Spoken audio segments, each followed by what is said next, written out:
Did you work with Alan Kay at Xerox? I was coincident with him being there. Okay. I was, you know, That's where you started at Xerox? Well, it's the ancestry, what am I trying to say? The genealogy. Mm-hmm. The genealogy of the situation was I was bumming around college, hating, you want me to start the camera or you? Oh, you can look at me. Either one. It's hard to Bumming around college, being kind of my pretend hippie, but I was a little too young to be a hippie. I had dropped out, got on a motorcycle, came back, went through another year, kind of dropped out, went into a log cabin, and I was coming back from what was then at that point my second year, because I had dropped out enough times. And my housemate's girlfriend was applying for this job at Xerox to automate their library, and it just so happens I did that in my high school in late 60s, which is amazing that my high school had a computer and we had a librarian that wanted to automate it. So I knew what ISBNs and Library of Congress call letters were and all that stuff, and you couldn't find a programmer that needed that. So she told me, I don't think I'm good for that job. And I said, well, do you mind if I applied? And so I applied for it. And again, like I said, nobody even knew the terminology, much less had programmed it. So they hired me instantaneously. And I dropped out of school again because I said, I'd rather work at Xerox. And then I discovered this Alto sitting in a closet doing nothing. So that's how I ended up there. Then my boss convinced me to go back to school, and he even paid for it. So I said, that's a deal, it's hard. And he gave me time off to go to school. So it was like a deal I couldn't refuse. And this was back, to put yourself into perspective, Xerox today is like a know-nothing company. But the year prior to when I joined, first class travel for the entire company had been canceled. They were just raking in the money. They were like a Google of its time, because people rented copiers, they didn't own them, and they were just, they had a lot of money. And that's how things like Park evolved, because they had so much money they didn't know what to do with it. And the guy whose name I just can't remember, John Seely Brown, who just passed away, I think, he was smart enough to say, hey, they got hundreds of millions of dollars, let's spend it. And we can hire all these cool people from Stanford. And that's where Park came from. And that's not a great history of Park, but it'll do for the sake of this discussion. But I was working in a research area, and people would venture out to Park to talk to their fellow PhD types. And I was just this 20-year-old kid who didn't even graduate yet. And they said, go out. So I would fly out. And, I was definitely, wearing dad's clothes. I had, no idea what to do, no idea how to interact with people. But there was a few people that were really nice. Adele Goldberg, who worked with Alan Kay on Smalltalk, she kind of adopted me and, made sure my shoes were tied and that kind of stuff. And there was another guy named Joe Mallison, who was one of the few people there that didn't have a PhD. And he kind of took me under his wing and kind of showed me around. And so, was I dealing, with Alan Kay? No, I met him and shook his hand and attended one of the talks or something, because we would come out every few months. Okay. But so I knew who he was. I definitely, knew who Adele was, who worked very closely with him. And so then what happened? Years went on. We were assigned with working on laser printers, because most of copiers were built in the East Coast. And I worked on this project that had a copier and a fax machine, what we would call an MFC today, a multifunction copier printer, which was unheard of. So we worked on this thing, and it was very unlike a Xerox project. The guy who was chosen to lead it got up with a 2-drawer file cabinet and said, I want a printer that's a copier and a fax machine to sit on this, be this big. And people just said, can't be done, right? Because printers at that point were as big as 2 washing machines side by side. But we built it over one summer. It was just a very Apple-like, just get it done. And I wrote the software for it. And then my friend came out to Park, and he said, where's Larry Tesler? Because he usually talked to Larry on his visits. And they said, oh, he quit and went to Apple. And so he called up Larry. Larry said, "Wait, you guys know printing? We need printing." And so my friend came back with stars in his eyes, decided to go to Apple, and it was like a bad 19th century novel. I'll send for you, So once he got out there, within a few months, he convinced them that they should hire me. Okay. So that's how I ended up out here. But and they didn't know anything about printing. Bill Atkinson, for all his brilliance, had a very bad idea about printing. So, but you probably don't want the Apple history that level, but you got it. Yeah. It's good. It's all part of the story, right? Yep. And then from there you worked on Lisa, and then Macintosh, and then Newton. Yeah, and then I quit. When Steve got fired, the air was out of the balloon. We kind of all scattered. Burl Smith and I were working. This is when the laser printer was first coming out, and it had $4,000 retail price worth of ROM in it to hold all of PostScript software. And we thought that was, basically 50% of the retail price was just to hold their software. And we had a big fight with Steve. This is just before Steve got fired.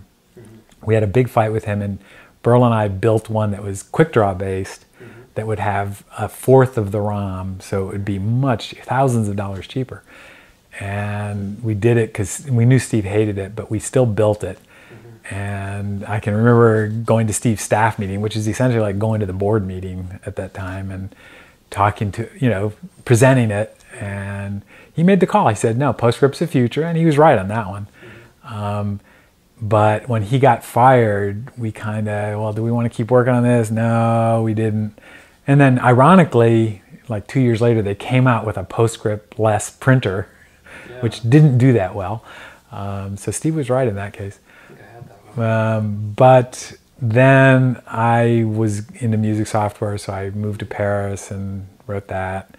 And then when Newton Group started, my friend Ernie, I don't know how I heard about it. Somehow I talked to Sackerman, and Bill had talked about a pen-based computer, Magic Slate and all this stuff, which led to HyperCard. And so we were all thinking about pen-based, what it could mean in the abstract, dreaming, even in 84, 85. So I got excited about it again and wrote a big white paper by hand, probably, and showed up with Sackerman and said, yes, let's do this. And so then I joined the group when it was maybe 4 or 5 people. And then it got way too big and way too Apple. Probably the epitome of this was, and this has probably been talked about, was we brought in Bose to tell us how in a portable slate-like computer, think of an iPad Pro size computer, much thicker, how we could put a subwoofer in it. And the Bose engineer told us, it was just a question of getting volume and surface area. So we literally were planning to have a big membrane in the back behind the screen, and the correct design of ports, you actually could get decent bass response. And we thought that was a good idea, and it just shows you the lengths of where we were wrong. But we had 2 CRISP processors, and the I/O processor was the ARM. And then it was just, if there was no feature that wasn't good enough to throw in this thing. We had infrared network because wireless didn't really exist then. And it was not infrared point-to-point, it was a wide area infrared. So the Newton would broadcast this cone of infrared knowledge, and it was basically a mesh network. But, that was pretty hard stuff to do back then. So if you've ever seen the pictures of those Newton prototypes, they had a big red eye on them, and that was to get the dispersion. We never got it going, but, we probably filed a bunch of interesting patents on it. But anyway, when Michael Chow joined, he lost confidence in it, and luckily his office was next to mine. So on his way out, 9 o'clock at night, he would stop and say, Caps, do you think any of this is going to work? And I said, so we started to have doubts, and then we got Colbert involved. And Colbert said, the thing that we're using as the I/O processor is a really good chip, which was the ARM. Why don't we just use that? So we then started conspiring. That was Newton V2, which became the Newton. And you know all this, but I don't know if you want me to be saying this or. Yeah. So, and then the whole intrigue with Sharp was kind of an interesting ploy.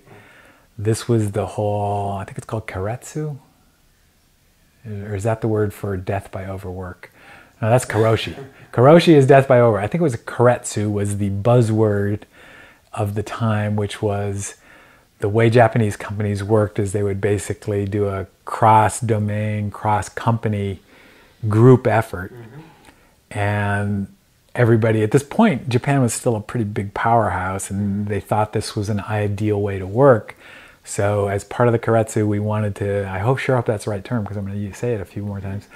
We joined with first Sony, but then Sony didn't work out. So we joined with Sharp, who wanted to, put a knife in the back of Sony, because Sony traditionally had been a big Apple partner, to work on this thing together.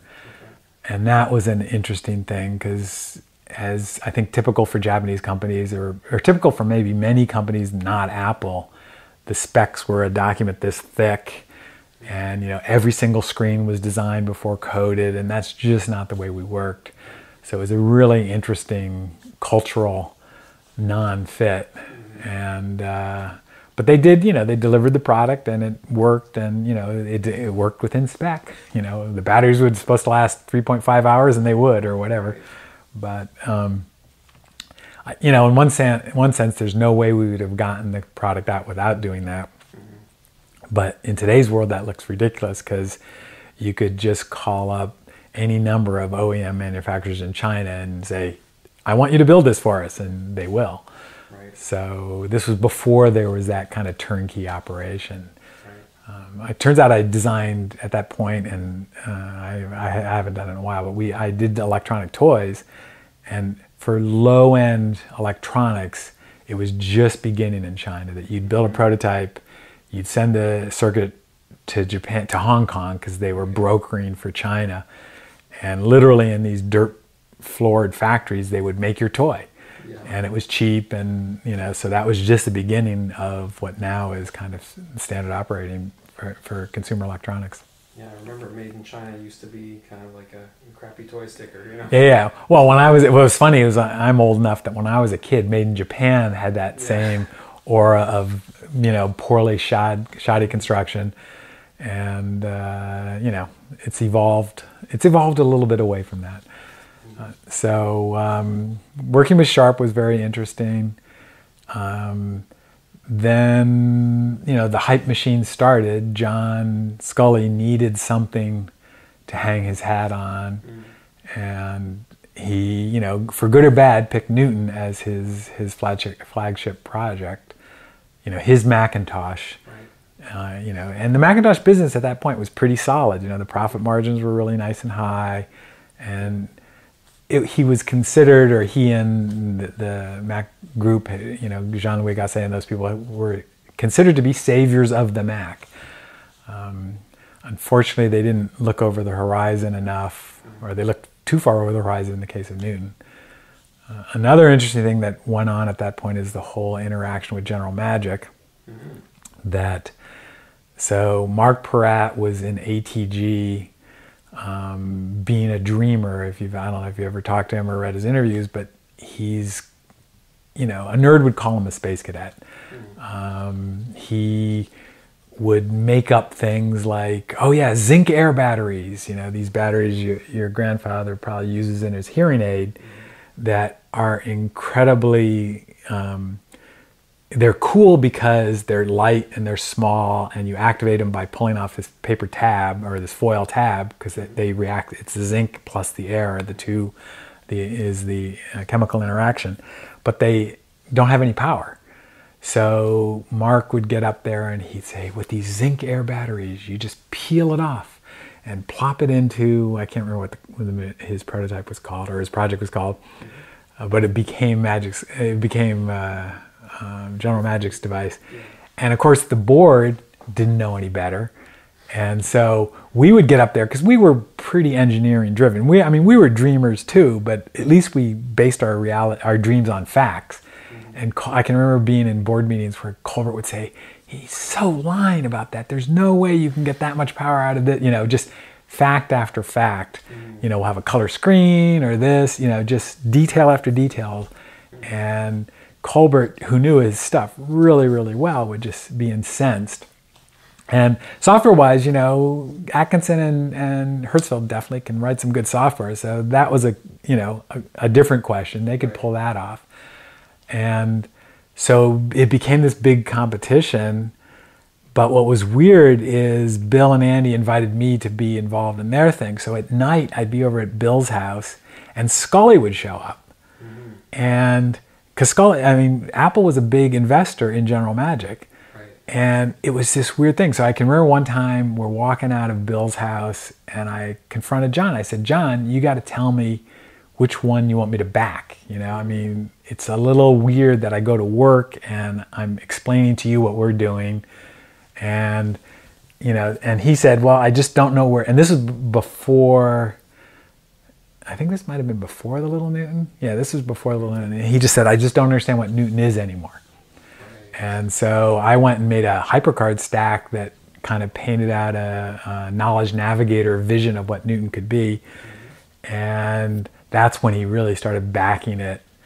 And, you know, it's an interesting thing is Andy and I have wondered about what would have happened differently had I gone to General Magic, because Newton probably would have not ended up like it did, good or bad, good, hard to say. So anyway, in an alternate universe, we can play that one out. Yeah. So, because General Magic had a lot of interesting things. They, you know, unfortunately, it was not based on the internet. It was proprietary. But, you know, the thumb-based typing, that's what iPhone has. Their metaphor about cards and all that stuff, I still think is a bad idea. Yeah, it was a picture of like a little office. Yeah, it was hyper realistic, but it was basically HyperCard. You know, Bill loves, and he's still. What's funny is Bill's still talking about cards. They're called postcards now, but he just thinks of the world as 3x5, I guess. So a lot they had right, but a lot they had wrong. And there's a funny story in '92. Walter showed me the Mosaic browser, and this is when, like, what are these HTTP things, you know, Walter? And he would patiently explain it to me. But, you know, and this was back when you know, heard about the camera that was on a coffee pot in England, in Cambridge. And you literally would go to this web page and see if the coffee pot was full or not. And it was designed because the guys on the 4th floor didn't want to walk all the way down if there was no coffee there. But this would be a meme. You'd say, have you seen the coffee pot? And so I can remember having lunch or something, talking to Andy, have you played with Mosaic at all? And he goes, what's that? And I said, you gotta play with this, because they were, you know, saying they were the communicator of the future. And so I asked him later, did you start playing with Mosaic? And he goes, nah, I didn't, you know, and he kind of dissembled. And so I remember telling Chow, I said, they're in trouble because they don't get it. Because we saw it and we said, oh crap, we got to somehow figure out how to get this internet thing going with Newton. But and the internet developed very quickly. It almost outpaced Newton in a way. Well, it definitely outpaced Newton, but that was, to me, that was one, for me personally, that was one of the straws that broke my career at Apple. Was it turned out Tesla ended up, you know, Larry and I have butted heads for many years. When he came over to shut down the Newton project, I'm really rambling all over the place. Okay. Scully said, I'm going to shut down Newton. I want you to go, Larry, and harvest the technology that's good, and harvest the people. Must have been 90 maybe, because Sackerman had gone, but he came over and we basically had to do a project review with him, and he was running ATG at this point, so the advanced research, and we convinced him that, well, it's not that we convinced him, he became enamored of our vision and what he wanted to do and what he thought was possible. And so the joke we all had was he came to shut us down, but then he ended up leading it because he thought it was worthwhile. And then he fought with Scully and the board to save the project. But then when it was this big Newton, Michael Chow and I fought against him to do the little Newton. And so that's when the bad period started. Bad period? Well, between where he and I would butt heads a lot. Okay. So anyway, but everything worked out in the end, I guess. But I was trying to think about what I brought him up for General Magic. This is where you need severe editing because I lost train of what we were saying. Anyway, we'll get. Talking about the internet. Oh yeah. Oh, so right. Thank you. Yeah. So kind of at the end of my career at Apple, he was the VP in charge of the internet at Apple, and so I went in. So what year would this have been? This would have been 95. I said, Larry, let's get in bed with Netscape because Netscape was the place, and let's make. You don't boot the Mac into the Finder. You boot the Mac into the browser. And we'll figure out a way to do the file system inside the browser, and we'll make the Mac, if you want to get on the internet or what was it called back? The superhighway. Information superhighway, yes. If you want to buy a machine that's designed for and about the information superhighway, you got to get a Mac. Because Mac sales were starting to tail off and at this point. And he just wouldn't get it. So that was my last butting heads with him. And that in a revisionist alternate universe, I always wondered what had happened as if I could have, it would have been a terrible thing for Newton because I would have abandoned Newton at that point. But it would have been an interesting thing vis-a-vis Apple and Steve's return just a few years later, what would have changed? And I think Netscape would have been, and I discussed this with Mike Homer, who was running Netscape at that point, or very high up in Netscape at that point. And he said, absolutely we would have done that if Apple had come to us at that time, because they were just starting to fight against Microsoft. Right. And it would have been an interesting thing, but it would have been an interesting world to live in, I think, if we could have pulled that off. But since they didn't get it, at that point I was pretty tired of fighting uphill battles against management that didn't get what we were working on. So that didn't work out, and I ended up going to Microsoft anyway. So yeah, and you did some of that stuff, I think. Well, what was ironic is Walter and I were hired to do a handheld internet device, and we worked. The only people we interviewed were Brad Silverberg, who ran Windows, his boss Paul Moritz, and I want to say Harel Kadesh, is that his name? I think it's his name, who ran the CE division. That's the only three people that interviewed us. And we got up there, but Brad was doing IE4 at that point. And so he just asked me to look at it. And I ended up writing this 100 things you can improve in this product. And then they just hired you to do it? Well, so we both got sucked into doing that.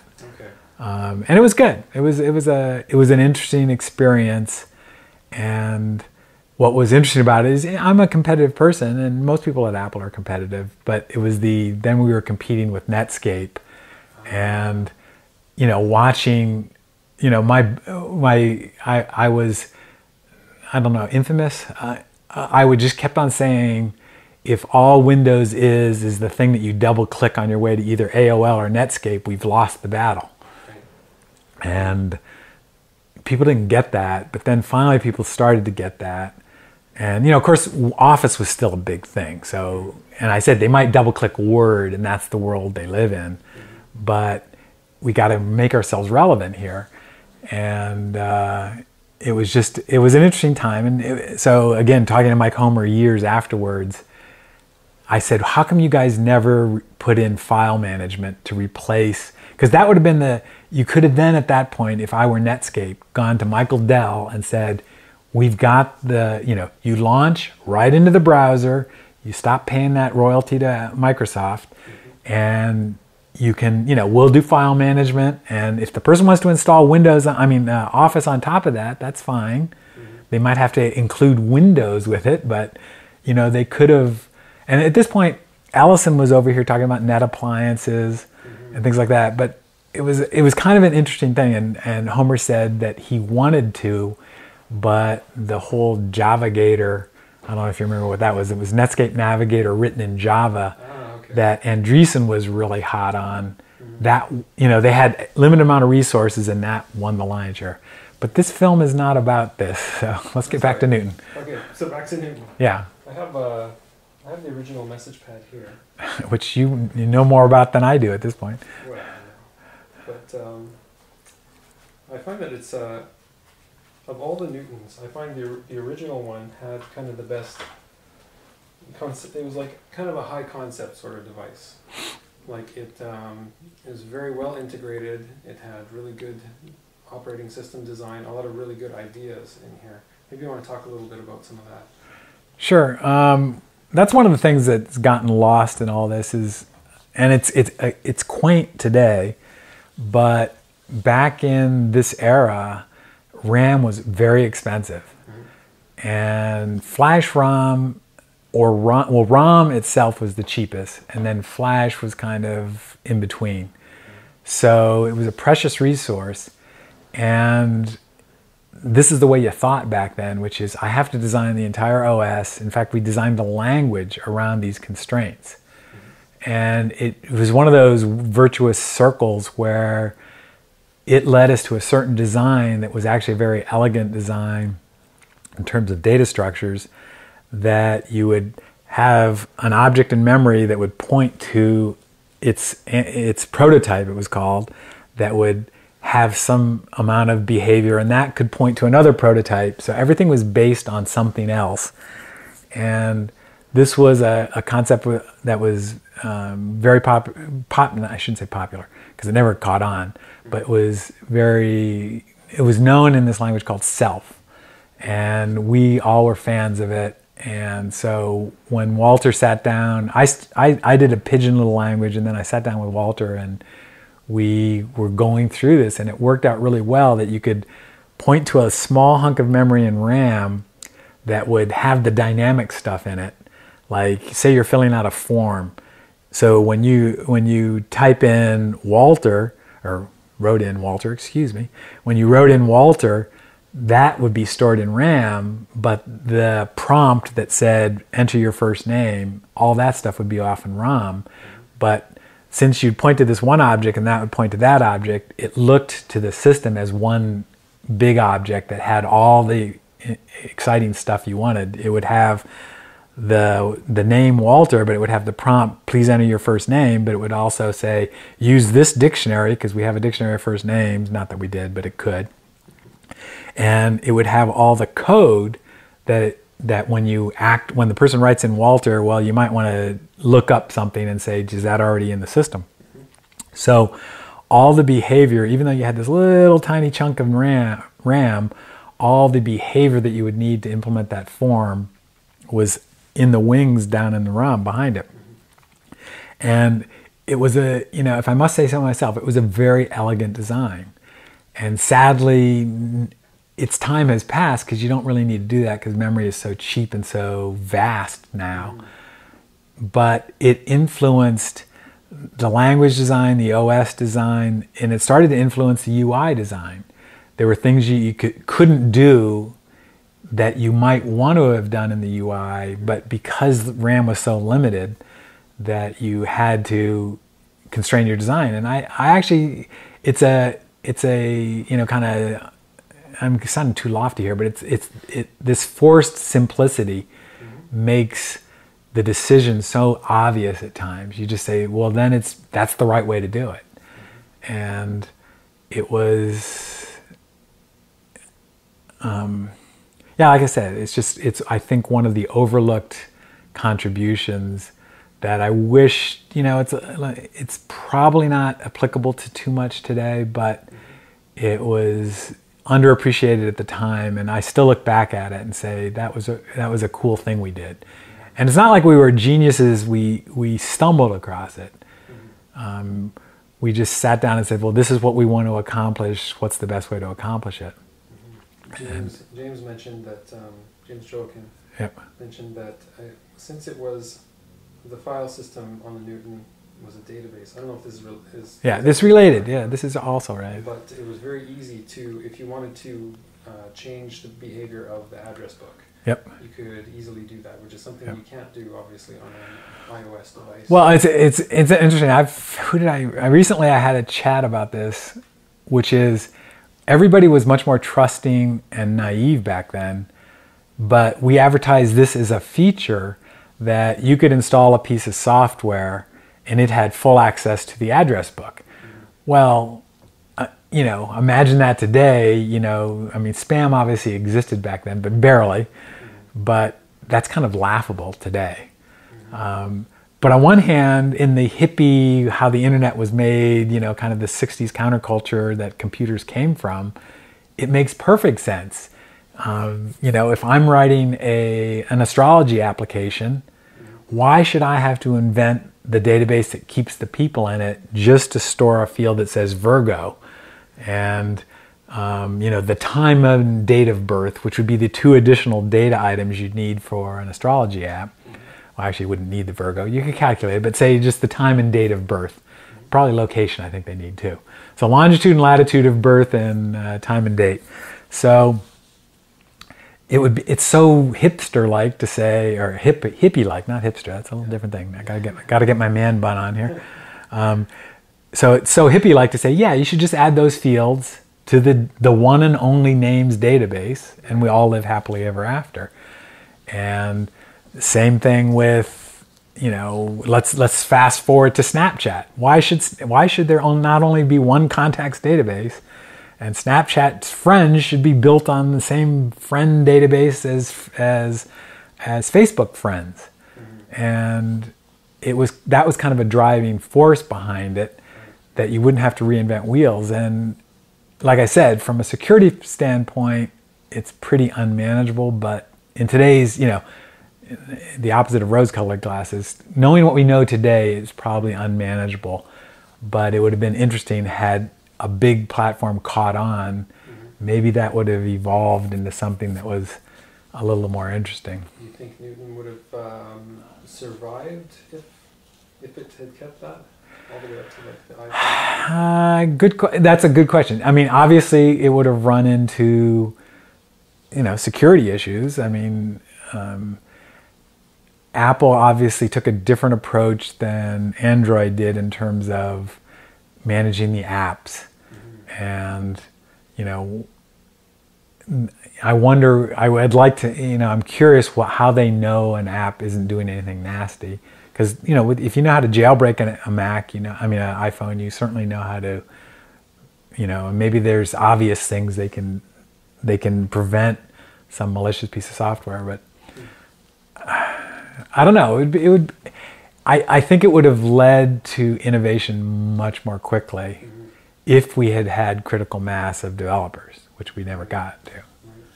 So, going back to the beginning, Michael Chow, the story goes, scribbled on a magazine cover and then pitched this idea of a smaller Newton to Scully on a plane. Flying to Japan, yep. Yeah. So is that true? Oh, it's definitely true. I got the magazine upstairs somewhere. Oh, yeah? Yeah. Okay. Yeah. So to add some more color to that, it's kind of a great story. Michael and I and Mike Colbert had been conspiring, and we were hemming and hawing. When and how do we try to make it real? And we were butting heads with Tesla at that point, who was running the group. And we had put figures out with him and not gotten very good feedback. And so Michael Chow, in his prior job, was a pretty medium level marketing guy for the Mac 2 rollout. And the Mac 2, if you recall, was a lot of multimedia stuff. So the typical Scully presentation involved a lot of multimedia on the Mac 2. And he liked to have a best boy to come along in case things screwed up, right? Because Murphy's Law would apply. And somehow even though Michael had joined the Newton group, Scully needed Michael's help to go to this trip to Japan. And at the last second, said, Michael, I want you to come to Japan with me. And of course, when the CEO says, come to Japan with me, he did. And that quaint story is that Apple didn't have a corporate jet at that point, but Markkula owned one. And this was during the first Gulf War, and they thought it was dangerous for him to be traveling on commercial. And so not only did Michael get to ride in a private plane, all the way to Japan, but he called me from FBO, which is the place where you take off when you're private, from FBO at SFO, and said, should I tell him? And I said, you only live once, right? So then I had to sit there and wait until they landed to find out what happened, because of course they didn't have any in-flight phones at that point. And when he called you, what did he say? He just said, oh, he liked it, and so the way John worked is he what's the right word I'm looking for? Programs his brain to remember things by writing them down. So typically when you talk to him, he would write stuff down, even though he'd never refer back to it. Right, just so that he would remember the act of writing it down. He must be a visual learner. Yeah. He would remember the act of writing it down to serve as his guideposts in his thoughts. So he sat and wrote this all down, and then kind of threw it away at the end. And so that's what Michael grabbed, quote, out of the trash and gave it to me. Okay. So, but then it took a long, this was I think they had agreed in principle to work in a keiretsu manner. We should really Google that word to make sure it's the right word. Where is it? Is it in the book? Don't know, but looking in the book is way slower than asking Dr. Google here. What should I Google? Just what is a keiretsu? Keiretsu. Otherwise, we're going to have to redo all these takes and replace the word with the right word. Keiretsu, I think. I think it's in the book too, but you're right. Google will correct us. Okay. This is the thing I tell all the... a conglomeration of business. Yes. By cross-shareholding. See, my memory is not that bad. This is what I tell every single young programmer. Ask Google first. Don't ask me. So, when did you guys actually start down the path to actually creating something that actually resembled the Newton? Well, Mike went off and designed the hardware. And in conjunction with Sharp, there was a lot, basically the typical architecture at that point consisted of the CPU plus a big custom chip, at least one custom chip. And the lead times on those things were pretty long. So he would design the chip, and then what was funny about it is even then the pitch between the pins was so fine that all this was surface mount. So I think because it was such a tight schedule, we actually had to lay out, and it was all computer aided at this point. So Sharp had to actually manufacture these boards that weren't small enough to fit in the case yet, but this was coincident with, designing the case. So it was definitely one of those keiretsu type things where all the bits and pieces were aiming to converge at the right time at the right place. But first thing he did was build a board that sat in the Mac 2 that had the CPU on it, and we built an umbilical out to a tablet that wasn't the real tablet but looked like the tablet, was a true tablet with the screen behind it, really bad contrasty thing. And that's what we developed the software on. So that got pretty realistic pretty quickly. Then the first few prototypes of the real hardware came from Sharp, and I can remember spending many all-nighter types where, these boards are so complex that if there was if something was wrong in the board, you had to get in the microscope to solder the pins. And this sounds so cool that we were so small that you could do this. So I can remember soldering stuff. Mike had gone home, and I said, I have to lift this pin, and we have to ground this pin or pull this pin to +5 or +3 it was, or whatever it was. And so I'm sitting there, you know, on the one of the two prototypes, and I fry the chip or something. And you know, it was just that's what we did. Wow. So we got the hardware, you know, successive generations of the hardware. They got more and more like the real device. So it was a board with an umbilical, then it became a board with the real screen, but it was a big board. Those are called bun warmers. Mm-hmm. And then it became a better bun warmer that actually had the card, what was it called, PCMIA thing. PCMCI, or whatever it was, that thing. The PC card, which it became renamed. So it got more and more realistic, and then eventually you got the real stuff. But it was right at the last few months that you got real hardware. Yeah. And it was kind of fun to work that way. Okay. It wasn't difficult. Those weren't dark days. Oh, it was definitely dark days. I mean, we were working incredibly hard. Yeah. But the interesting thing was, you know, there was probably 100 people in the entire division, or in the entire, you know, it wasn't the division because the division was working on some other things, but on the entire project. And that spanned hardware, mechanical engineering, you know, QA, software, hardware, manual writing, marketing, pretty much everything. And today, to do that large size project with just 100 people is ridiculously small. And I often think, what's changed? I mean, I don't think the jobs are that much harder. Why do people think you have to have so many people now? And, you know, and I wonder, could you do that same order of magnitude project, difficulty project with 100 people today?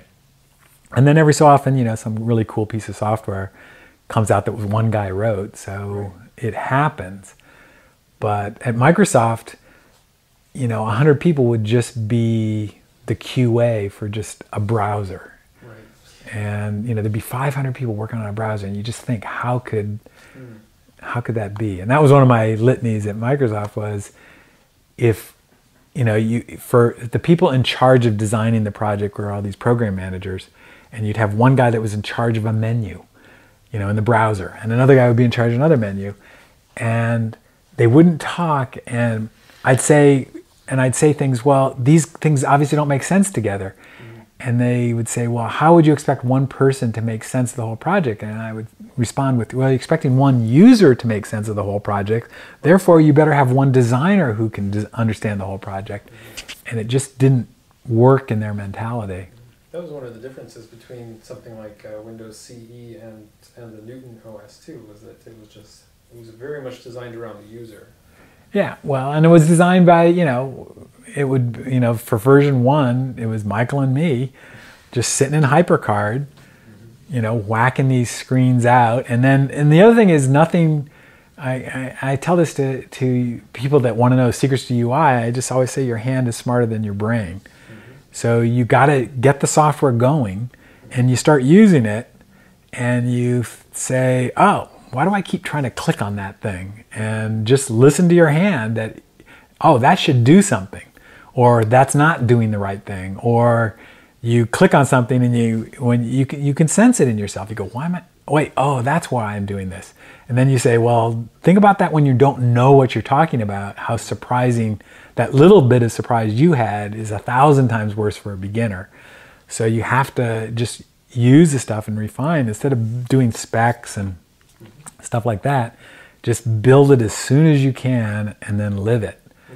And but so the typical pattern would be Michael and I would get together upstairs there, and we'd just go through screens, and you know, things would be wrong, and we'd take a screenshot of it, and we'd get into HyperCard, which is our UI design tool, and we'd say, you know, Fred, who is the guy in charge of the notepad at that point, maybe he might have been later, but anyway, whoever was in charge of something, we just leave him with a bunch of screenshots.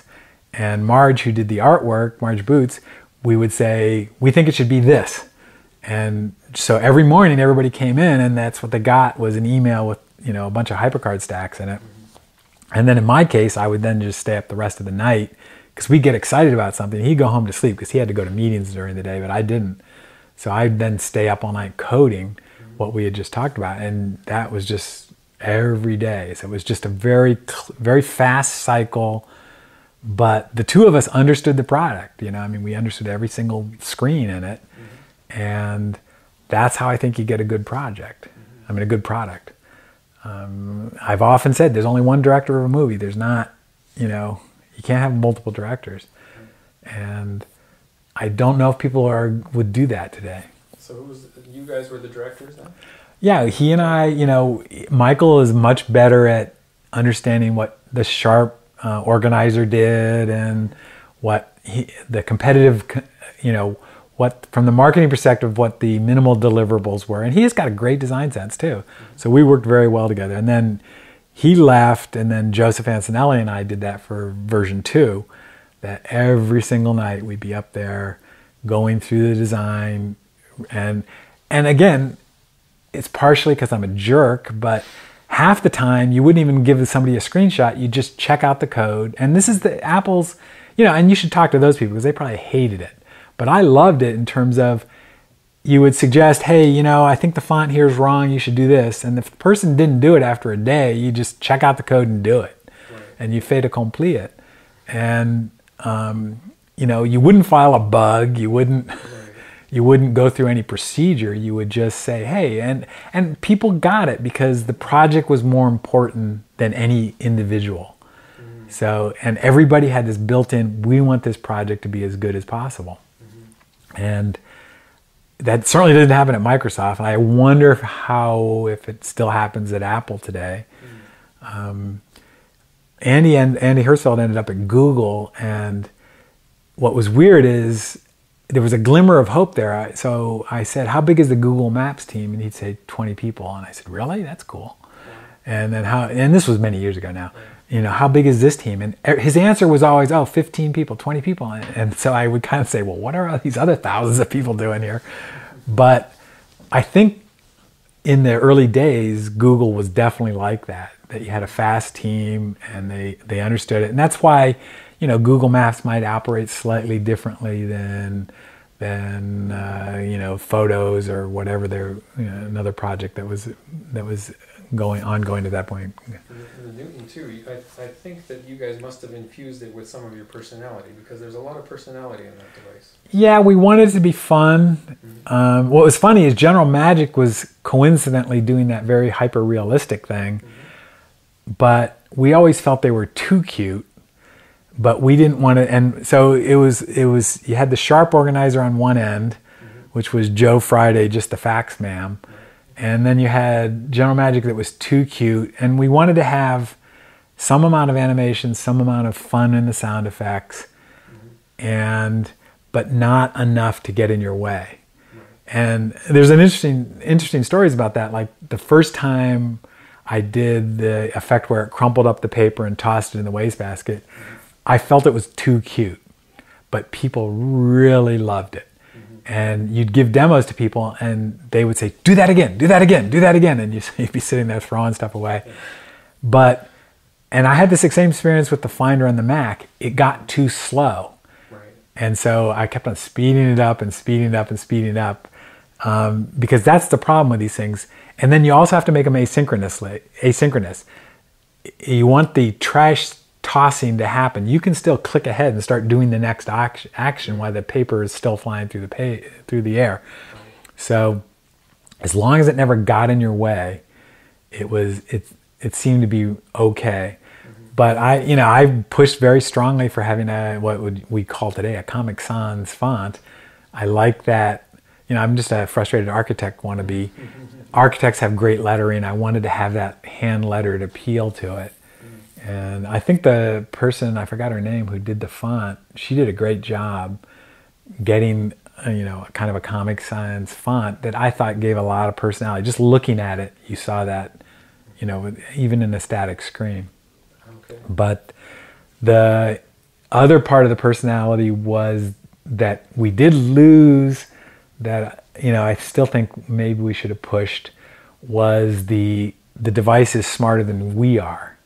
So, and Michael and I were just similar organizational type, is that we had notebooks, and if Michael wanted to have lunch, he'd say, oh, don't forget we have lunch next week with, you know, somebody from ATG. We would just write it in the margin and circle it. And so that led a lot of the intelligent assistants, and how at first we really just had the notepad, and everything was supposed to be taken down on the notepad and then structured later. Right.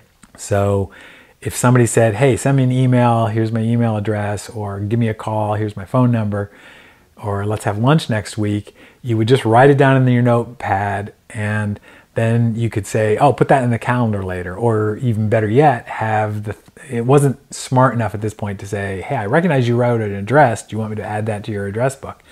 So you had to select it and say, do something smart with it. You had to instigate it because it wasn't fast. But then when we started testing it, we realized that there was a whole other, you know, you can divide the world into two groups: people that like no organization and people that really like organization. And I should have known, because my wife's in that latter camp, that she thinks where first, then what next. So she would think, I have to put this in my address book. So she would want to do that. So we tried to bridge that gap, and we were somewhat successful, that you still could put stuff in very unstructured in the notepad, but when you wanted to, you know, say, I want to put this in my calendar, you go put it in the calendar. So I think we were way ahead of the curve there in terms of, you know, Siri or Alexa or Google Voice, whatever you want to call it. And it's funny, that's one of the patents I have to keep defending in all these lawsuits that have come subsequently. And I wish we had pursued it more, but, you know, we just lost the opportunity just because the product wasn't a super success. So. Right. So the patent troubles, I guess, that Apple's having. Do you want to talk a little bit about that? Well, they've settled with Samsung, but, you know, Steve is very litigious, was very litigious. Apple definitely likes to fight patents. What was funny is, you know, patents in Mac days, there were maybe 3 or 4 patents on the Mac stuff. And Steve, there's a character in West of Eden, the Steinbeck book, where they spend a little time talking about this guy who's patent crazy. And you still run into people that you think this, oh, once I get this patent, you know, the world's my oyster. I'm going to sue everybody. I'm going to be rich, blah, blah, blah. And there's a very minor character in this book that goes crazy about patents and, you know, loses all his money trying to get patents.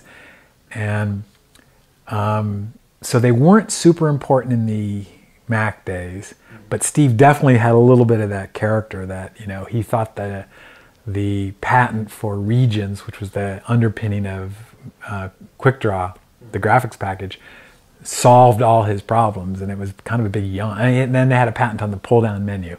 Okay. And so then the whole Apple-Microsoft suits came, which was copyright, not patents. Right.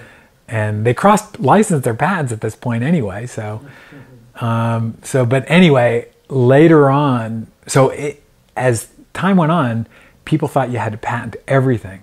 So Apple Legal had cracked a deal with this firm in the Valley to do kind of a flat rate for patents, which is kind of unheard of, and I doubt you could get it today. But it was just $5,000 a patent or something very reasonable. And so literally you would wake up and say, hey, how about a way to set the clock where you draw the hands of the clock? And I just send an email, and the next, you know, within weeks, somebody would be there writing a patent up for it. Wow. And so a lot of patents were filed, and many of them were issued because it was virgin territory. Nobody was, you would say on a computer, you have a clock face, and you wouldn't say draw, you would say make a line, you know, you try to be as broad as possible. And the patent office would come back and say, you can't do that. And you'd say, okay, with a stylus. And then they'd say, you can't do that. And then you'd say, you know, on a pen-based computer, not a general purpose computer. So they'd limit it. And in some of them, it was just on a computer. I mean, Walter and I have patents on the database architecture that's laughable today, that everybody violates it. Right. But that was the nature of the patent office at that point. So we got zillions of patents. And so when Apple and the iPhone had this big battle with Samsung, which turned into a patent battle, they of course looked at their portfolio and said, "Oh crap, these guys violate, all these Newton patents." And it was just always that little bit of irony because Steve, did not like Newton and made sure everybody knew that. So it would be kind of like I always would want to say, "Hey Steve, should I go to this deposition your lawyers are asking me to?" And it was more of a patting myself on the back saying, yeah, we did a lot of good stuff. I wish Steve appreciated it more. So, but yeah, it was the intelligent assistance was one of the main litigating things. Another one that's funny is one of the first things you realize with a pen-based computer is it's a pain to use because of handwriting. So I built all this stuff in to maintain history in the field. So if you wrote, let's go back to Walter the first time, and you finally got it to recognize Walter, the next time you're in a field that recognizes first names, you really want to remember Walter. So it had a little dot next to it. You click the dot, and it would say, these are the last 10 things you put into the field named first name. And so we thought that was a clever idea, which it was at its time. So we filed a patent on it. And that was one of the patents that got through that didn't have to be pen-based. It didn't have to be handwriting-based because nobody had done it at that point. And push that on the stack for a second. This is one of the other cool things about the hippie viewpoint is if you, in your application, in your astrology application, had a field called first name, then, and I'm in my Dungeons and Dragons app and I want you to put in your first name, the fact that they're both labeled first name, if you so chose to, there was a canonical label you could attach to a form field, and then it would share the history. So when you're writing Walter in the Dungeon and Dragon thing, it would say, "Oh, you want Walter?" And that was a very cool feature that you could share across apps. There would be this, it's kind of like crowdsourcing through different apps. Anyway, push that aside. In terms of the history thing, so that was one of the other patents that they sued Samsung over. But if you Google this patent, there are law students who don't know better saying, how could anybody patent this? It's in everybody's browser. And it's kind of like, well, browsers didn't exist back then. And they would say things like, it's such an obvious idea. You can't patent obvious ideas. And so this one class had a course where you were supposed to find a patent. Students were supposed to find a patent, and they had a list. And so all these law students in some law school went on and on how stupid my patent was about history. And it just was funny reading because I had just recently, I found this because I was up for deposition on this patent and I wanted to refresh my memory, so it was kind of a funny thing that, you wouldn't think that something you did that you thought was a good feature, and it was a good feature, that the lawyers thought was worth patenting, and you said, sure, go ahead and patent it, then became this thing that affected law classes and then affected this huge multi-zillion-dollar lawsuit between Apple and Samsung. So it's more of a good cocktail party story than anything, really. But it's good, though, that with the Newton group, if you had a good idea like that, you could just put it in. You didn't have to... Yeah, there was no Steve, so you didn't have to convince Steve. Right. But in a sense, maybe Michael and I were the Steves, so you had to convince us. But yeah, and there's a bit of a cowboy mentality that it's hard to get that. It's like I said earlier, the product was the most important thing, more important than your ego, more important than your hierarchy, who you happen to work for. And it was fully encouraged if you got a good idea, and we actually had a really good source control system at that point. Somebody in the OS group could say, hey, I didn't like the way this UI worked. I came up with this great idea. They could check out the code, change it, check it in. And if it was a good idea, everybody would go, great, thanks, Bob. That was a great idea. And it was so unstructured that I don't know if people work that way anymore. And it's, I always try to make it that way. Like one of the things I say today to programmers, I go, why bother checking, filing a bug, laboriously doing screenshots to tell them which is essentially changing one line of my code. Why not just say, go change the line. Just check out the code, change the line of code, and send me an email in the morning saying, hey, Caps, this is what I did. Yeah. And instead of, now they've generated all this paperwork that software QA has to go fix. And and I guess you probably kill some creativity when you do that. Yeah, I think you do, but some people like that. You want to switch cards here? Yeah, the other one's running. But okay. Some people like the audit trail left by all the other stuff.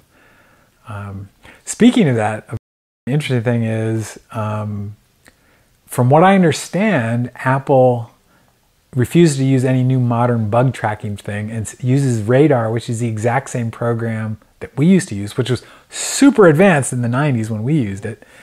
And so the person that told me this, I said, well, and I looked up an old Radar bug of mine, and it's still in the system. So the Newton bugs are still carefully being maintained, as I'm sure the Finder bugs from 1990. But I think it's kind of humorous that all our old bugs and, spewing, because you write comments in the bug report saying, you're stupid, this isn't a bug, that stuff has been memorialized, that some historian somewhere should dig it out. Yeah, should put an archive. Yeah, exactly. For when they finally canceled Newton, were you sad? No, I had pretty much moved on. Kind of around late 95, early 96, I realized, that we were Icarus and we had gotten a little too close to the sun. And I think we could have salvaged something, but we didn't have the right group. We had too many people. And we definitely talked. I can't remember with whom it would have been at that point, because Joseph had left. He was, I have a tendency to work in a, dynamic duo with the marketing person. I think Joseph had left. And I'm not one, it's funny, I will be a jerk with one other person, but I'm not one to be a jerk by myself. So it was like I couldn't have, couldn't have said, all right, you guys, we're doing this. And I don't even know if I had the power really to do it at that point. And I think we were all burned out. Right. And the group kept together probably for a good 6 months, if not a year after I left. And it became a little bit of a gallows humor place, from what I understand it. That infamous video of the modems. Yeah. You can see people not working very hard in that video. But yeah, I don't know. I don't know if it would have made it. You didn't give up right away. You worked on Dante, the version 2, right? Yeah, no, I definitely worked. All through 95, I was working on 2.0. No, I was working hard. Not as hard as we did on 1.0, but I was definitely putting in the hours. And it was, to me, the 2000 was the first machine that barely made what the vision was.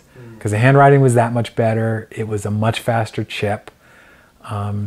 And this is an interesting thought experiment that I hope some young hacker somewhere could do, is on a modern iPhone, not that Apple would ever release a source, but it would be an interesting to see on a modern speed processor with modern memory what Newton would have been like. Right.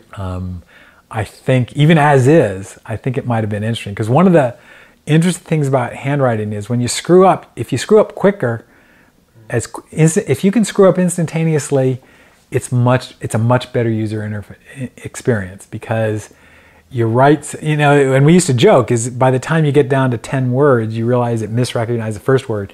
It broke your train of thought. Right. So it was very disconcerting that you felt like it was almost like a Warner Brothers cartoon that Wile E. Coyote was on your tail, screwing up behind you, and so you kept on having to look over your shoulder. And so anyway, it would have been interesting to see if it screwed up really fast. Would it have still been disconcerting? Or the other thing is, how much better handwriting would have been if you could have had, 1,000 times bigger dictionary, or 1,000 times bigger, well, I mean, today with machine learning, I mean, it would just blow everything out of the water. But even with the existing algorithms, what would have evolved? And the same thing with the intelligent assistants. That would have been totally. It might have gotten back to where we could have had the blank sheet of paper that you just wrote on and had it magically categorize everything. Right. Yeah. So why haven't people? I mean, people are getting there now, but why is it taking so long to well, it's interesting. You know, Steve's infamous, I got 10 styluses, and now the iPad Pro has a really nice stylus. Mm-hmm. Why haven't, you know, I'm surprised somebody has, and maybe this is the negation of our Michael's and my vision of having a blank sheet of paper. Why hasn't somebody written an app on the iPad Pro at least that has handwriting, that has, you know, automatic organization, that just kind of is that magical notebook that we all wanted. Even Atkinson wanted that back in 85, 86. And if you go back to Alan Kay, since we can come full circle to Alan Kay, that was one of the Dynabook goals, was to be magical like that.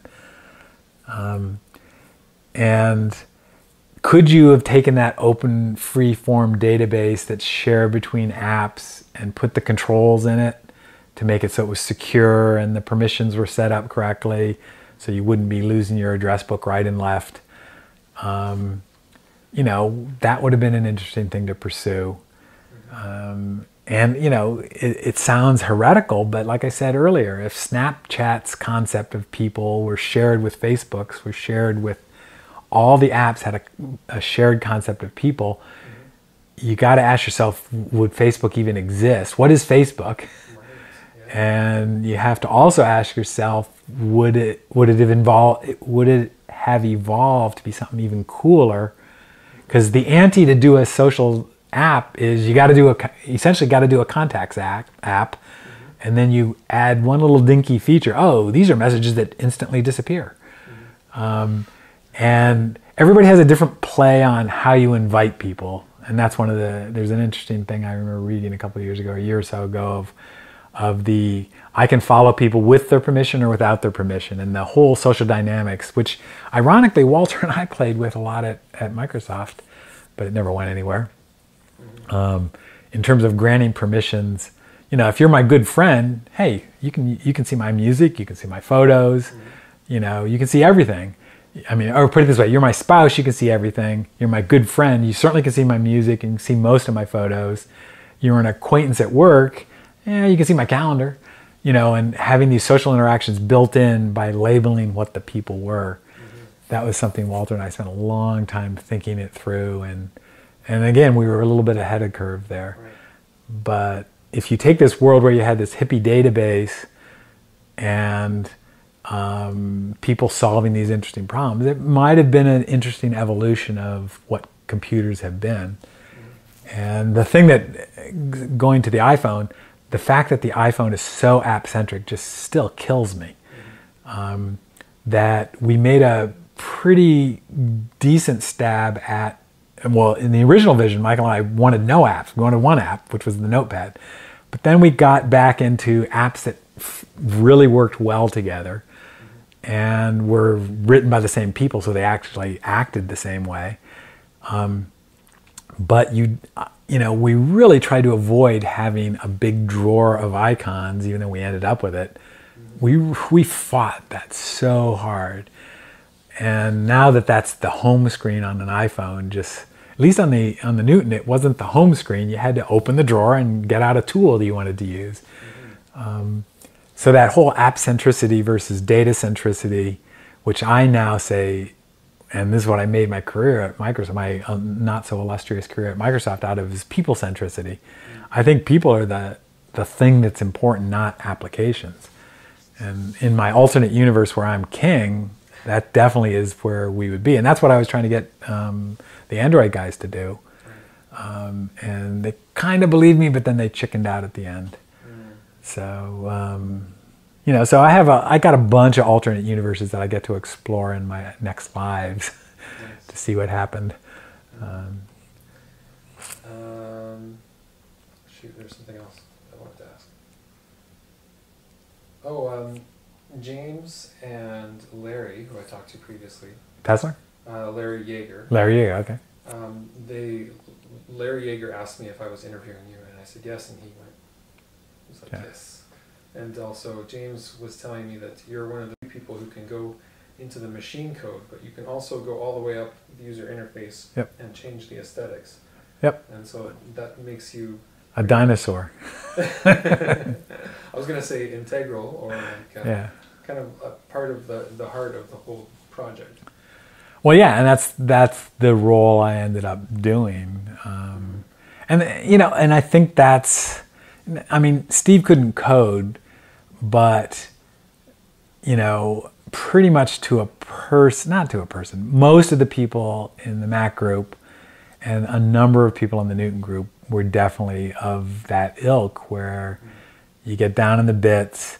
And partially I'm not a great computer scientist, and so I don't get enamored with, I mean, I do get enamored with, but I don't have the facilities to go in there and say, oh, well, this algorithm, and, you know, spend my life tweaking algorithms. But yeah, I think everybody has a decent sense of aesthetics that worked at Apple, at least back in my day. And I keep going back to that concept of the product was more important than the person.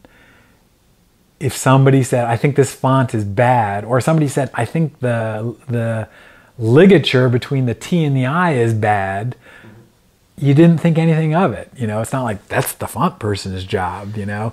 So some hardware engineer could come up to you, and actually Mike Colbert could write software better than half the software team easily.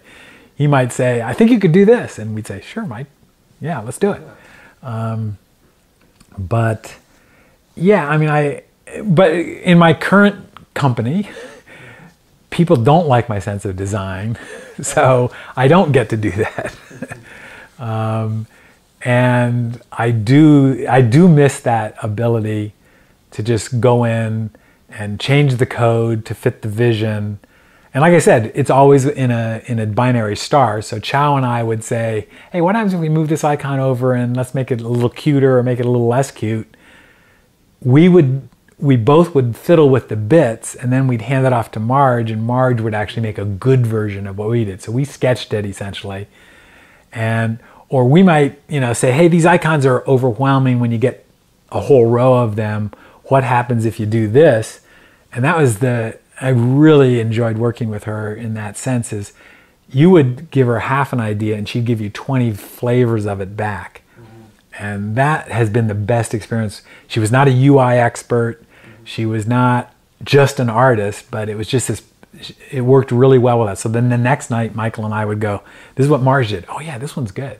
And so she would take a germ of an idea and make it into something that we really thought was good. And it's just rinse and repeat, rinse and repeat, rinse and repeat. You just keep doing that. And you end up with, I think, that design definitely, I think, held together much more than a lot of design. I mean, the Mac today does not hold together anywhere near as well as that did. Or the iPhone, for that matter. It's, you can, there's an old adage in the software business, which is back to the 60s, I think, that the software reflects the organization that created it. And you can see on a Mac, I'm more critical of the Mac people these days than I am of the iPhone people, but you can see it like the people that do the music program hate right clicks. They obviously never have used Windows. And having written a lot of music software, you really want right click. You want to right click on a measure and say, what can I do? Oh, I can transpose it up. Oh, I can change the key signature. I don't want to have to select the measure and then go back and forth through the menus looking where the transpose is. And there's virtually no right clicks in the music software. Where there's kind of a few right clicks in the Finder, but then you get into it's not Notepad, text edit, and they get it. So you can say, oh, those guys use Windows. These guys didn't. And the same thing, I can remember bending the ear of Greg Christie, who became the main UI guy for the iPhone, about these kind of issues, that you can tell the people that wrote the contacts did not talk to the people that wrote the text program. They're just not integrated as well as they should be. And if you, going back to that, certainly one person could understand all of those products. You know, what's built into an iPhone today is what, 20, 30 pieces of software? You could understand those and make sure they run they're smoother and work similarly. Right. But people just don't think that way. It just doesn't like happen. You said it's too big, maybe. Yeah, I don't know if it's too big or maybe Steve did do that in his quirky, completely capricious way, and that's why. But it's obvious Steve didn't do that to the Mac, because you'd open up one app and it would have a leather background, and then you'd open up another app and it would be gray, and there was just not that level of detail, cleanup being applied. And there still isn't to the Mac to this day. And the iPhone, I've stopped. And there's an interesting story with that is the guy Greg Christie, when my last contribution to the Newton Group was I wanted to find a good replacement for me. And so I had been working with this guy as a consultant, Greg Christie in New York. He was one of the earlier Newton developers. And he's a very quirky guy, but I liked working with him. So I convinced, against everybody's wishes, to hire him. And well, first we hired him to work as a consultant on this project of mine. And then I convinced them to hire me, knowing, because I wasn't being very honest, I said, he's going to take my place because I'm quitting. So he came out, and then he bumbled along in the Newton Group till it died, and then he bumbled along in the Mac Group, and then he became the main UI guy for the iPhone. Okay. And he definitely he can't program, but he can almost program. I mean, he really can program, but he never wrote software as much as I shouldn't say he can't program. He can program. Maybe not down to the hardware like I could, but he's a decent programmer, really good sense of aesthetics, really bright guy, East Coast, fast on his feet, which you got to be next to Steve. But he and I used to go out to lunch all the time before the iPhone was public, and I think before he worked on it. And I was working on handheld internet things for Microsoft, and I said, Greg, back button is so cool. Everybody gets the back button. You bring in grandma, you bring in anybody, they get the back button. They don't get the home button as much, but they get the back button. So, I was probably violating Microsoft's rules at this point. So we'd have these bullshit discussions over lunch about back buttons, and we were doing these studies where you would say you'd go into modal dialogue and you'd fiddle with something. You'd hit back while you were in the modal dialogue, but once you hit the final OK and finish the action, back doesn't take you back into the modal dialogue. It took you to the step where you started it. And if you explained that to somebody, it would sound really stupid, but it worked beautifully. And so you had to have this concept. And then another lesson we learned is you never back through home. So once you get to home via the back button, you stop. And it just started working magically. And you'd see people just go back. And the home button was sitting right next to them, but they were just hitting back until they got to that purple screen, which was home. And so I was extolling how good the back buttons. And I built these prototypes at Microsoft that were pagers, which shows you how quaint that is.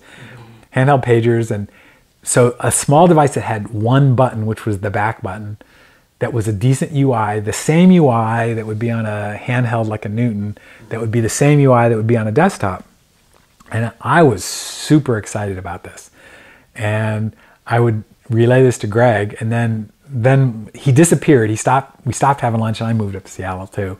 But he started working on the iPhone. And then when the iPhone came out and it only had a home button, I just said, wait, what happened? And so I never got I said, Steve must have railroaded you. And he said, no, I became convinced the home button was right. So that's still a battle that we talk about every so often.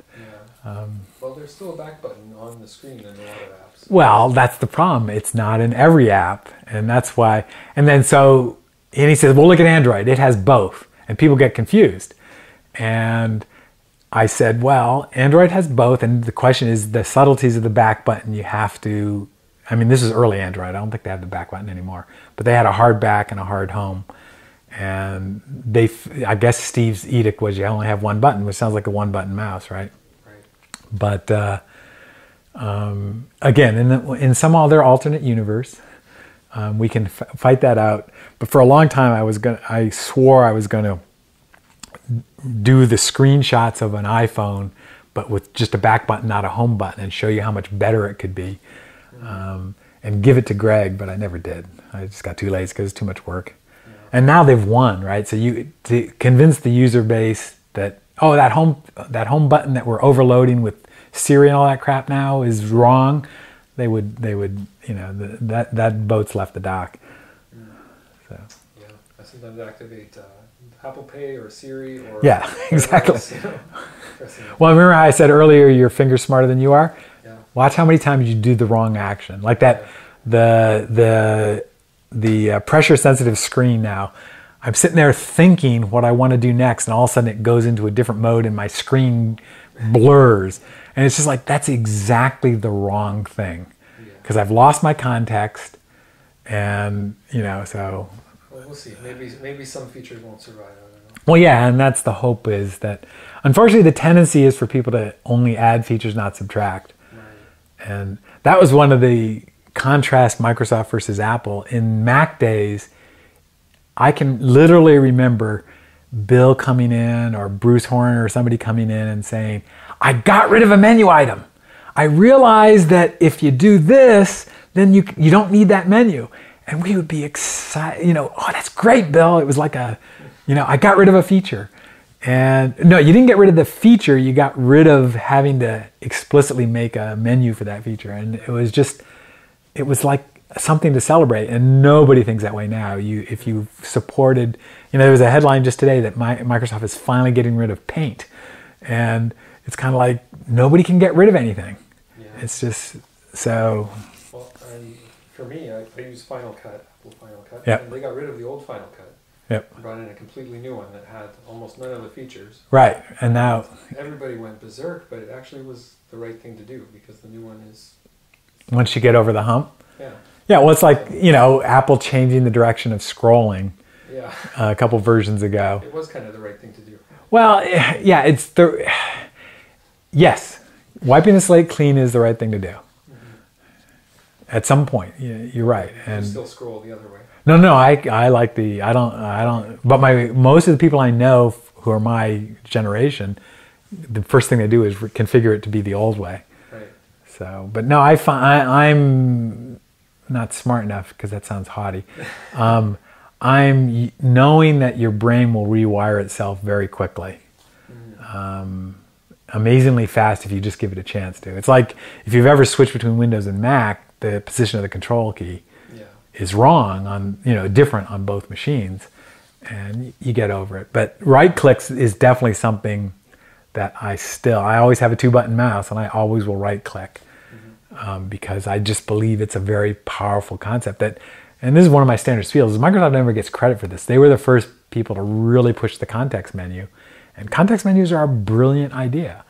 You don't have to go all the way back up to the top. You don't have to, especially as screens got bigger, right? You don't have to go to the top. You don't have to remember what menu it's in.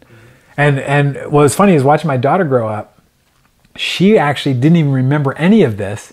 What she does is goes to the search box.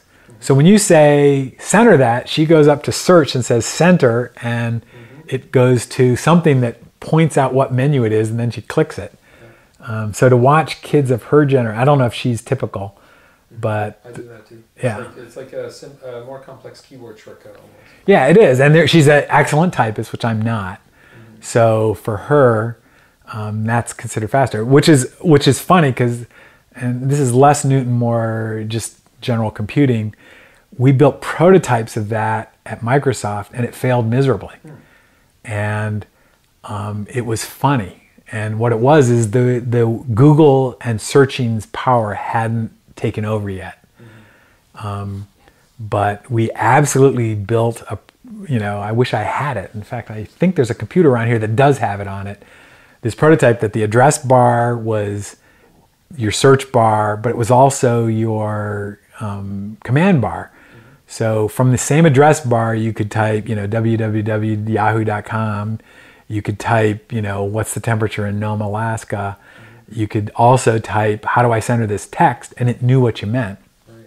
And it's going back to Alan Kay. One of Alan Kay's maxims that's always stuck with me was that the human brain can sort faster than it can think. And what he meant by that, and I'm probably misquoting him, was that when you get if you're offered a list of things to do, scanning that list and choosing one is faster than thinking how to pick that one item out. And he thought this was one of the brilliant things that Bill had done in HyperCard by having this flat, very, very fast search. You would say, oh, I need something to do with Bob, and you'd type Bob, and it would give you this fast list, and you'd then say, oh, that's what I really meant. And Google is like that today for us. But we built this prototype where that's what it was, and going back to the back thing, it navigated you to a page that whatever you spewed, it would navigate to a page which was kind of like, did you mean this? And you'd click, so you would just say yahoo.com, and it would say, do you want to go to yahoo.com would be the first one. It might have other interpretations of that. And some of them were also, well, do you want to do that on the document you're playing with right now? And it was really good. You would select a piece of text and you'd say center, and it would say, well, do you want me to center this paragraph? Do you want me to center this line? Do you want me to center the whole document? You know, it'd give you these choices instead of you having to figure out what you really meant. And we just got to the point where it started testing really well, and then Microsoft canceled it. But I forgot where I was going with this, but it's an interesting thing of going back to the Newton thing of if you had that level of intelligence where the computer's really spending a lot of its energy trying to help you, it would be interesting to see how that computer and that experience would have evolved. So I guess that's where we're headed these days. Yeah, definitely that's where we're headed. I'm just going to change the battery. Yep. But it's interesting, you know, I kept in touch with Mike before he passed away about how when they started doing the iPod, they decided to use the ARM, and it was like, well, you got a nice OS on the ARM, and taking the Newton OS and making an iPod would have been a pretty trivial exercise. And I never sat down with them and said, well, how much, there would have been overhead for that because the Newton ROM was big, but ROMs were pretty cheap by that point. But anyway, they of course had, I don't know if you've heard this story, the project flailed, and then they end up they licensed this outside software that was done by Paul Mercer from Pixo at the last second to come in and be the guts of the first iPod. And it was one of those things is I can see Steve being, you know, basically Steve once decides to hate you, he's going to hate you. So he had pissed all over the Newton, so he probably never could have overcome that hump to say, wait, you know, and there was enough Newton engineers left at that point that they could have whacked that thing out really quickly, especially with Colbert there. So I always wondered that, you know, again, in the twists of the world, had that happened, what would have, not that it would save Newton or anything, but at least what would have happened differently with Apple. And then Apple ended up buying the Pixo software, so it was really no big deal. And Paul's work on Pixo was good stuff. Yeah. So it really makes no difference. But it's not Newton. Yeah, it's not Newton, and it's just, but the ARM part lived, but... you got married while working on Newton. Is that correct? Must have been, yes. Yeah? Yeah. So you put on your nice shorts and you drove out, you got married, and then you came back and worked, is the story. Yeah. Michael Chow was our witness. Yeah. But it was kind of one of those things. Michael and I were in Japan for probably 10 days for a meeting with Sharp. And we got back, and not that we were engaged or anything, but my girlfriend at the time said we should get married because she was lonely while we were gone. And I was so burned out, I said, oh, sure, why not? So we found turns out you don't need blood tests in Monterey County. So we just kind of like figured out a justice of the peace the next day, and Michael drove down with us, and we all got car sick. Well, Michael didn't, because he was driving. But anyway, we got car sick and had dinner, and then I came back and worked, yeah. Okay. But she was working really hard at that point too, so it was no big deal. And that's your current wife? Yes. Okay, good. Yeah. So it worked out okay? Yeah, it worked out okay. It was the best thing that came out of the Apple versus Microsoft lawsuit, was that, because that's how I met her. She was the only lawyer that actually understood computers. but that's a whole nother rant I could go off on how bad lawyers are when they do intellectual property lawsuits over computers. Mm-hmm. So tell me about this house, this cottage, and I guess your house first. Actually, I can even add more color to that. We decided to buy a house. She's very fiscally conservative. She thought we could afford a house that cost X, which these are all laughable numbers given today's California real estate, but a lot of money, but in today's terms, very little money. Our accountant, the person who did our taxes at that point, said, "No, Marie, you can afford a house, twice what you're looking for," but she just wasn't comfortable with it. And I'm pretty handy and I like projects. So we ended up compromising on buying a house that we were going to knock a lot of it down and rebuild what we wanted. So we were looking for basically a fixer-upper on a big lot.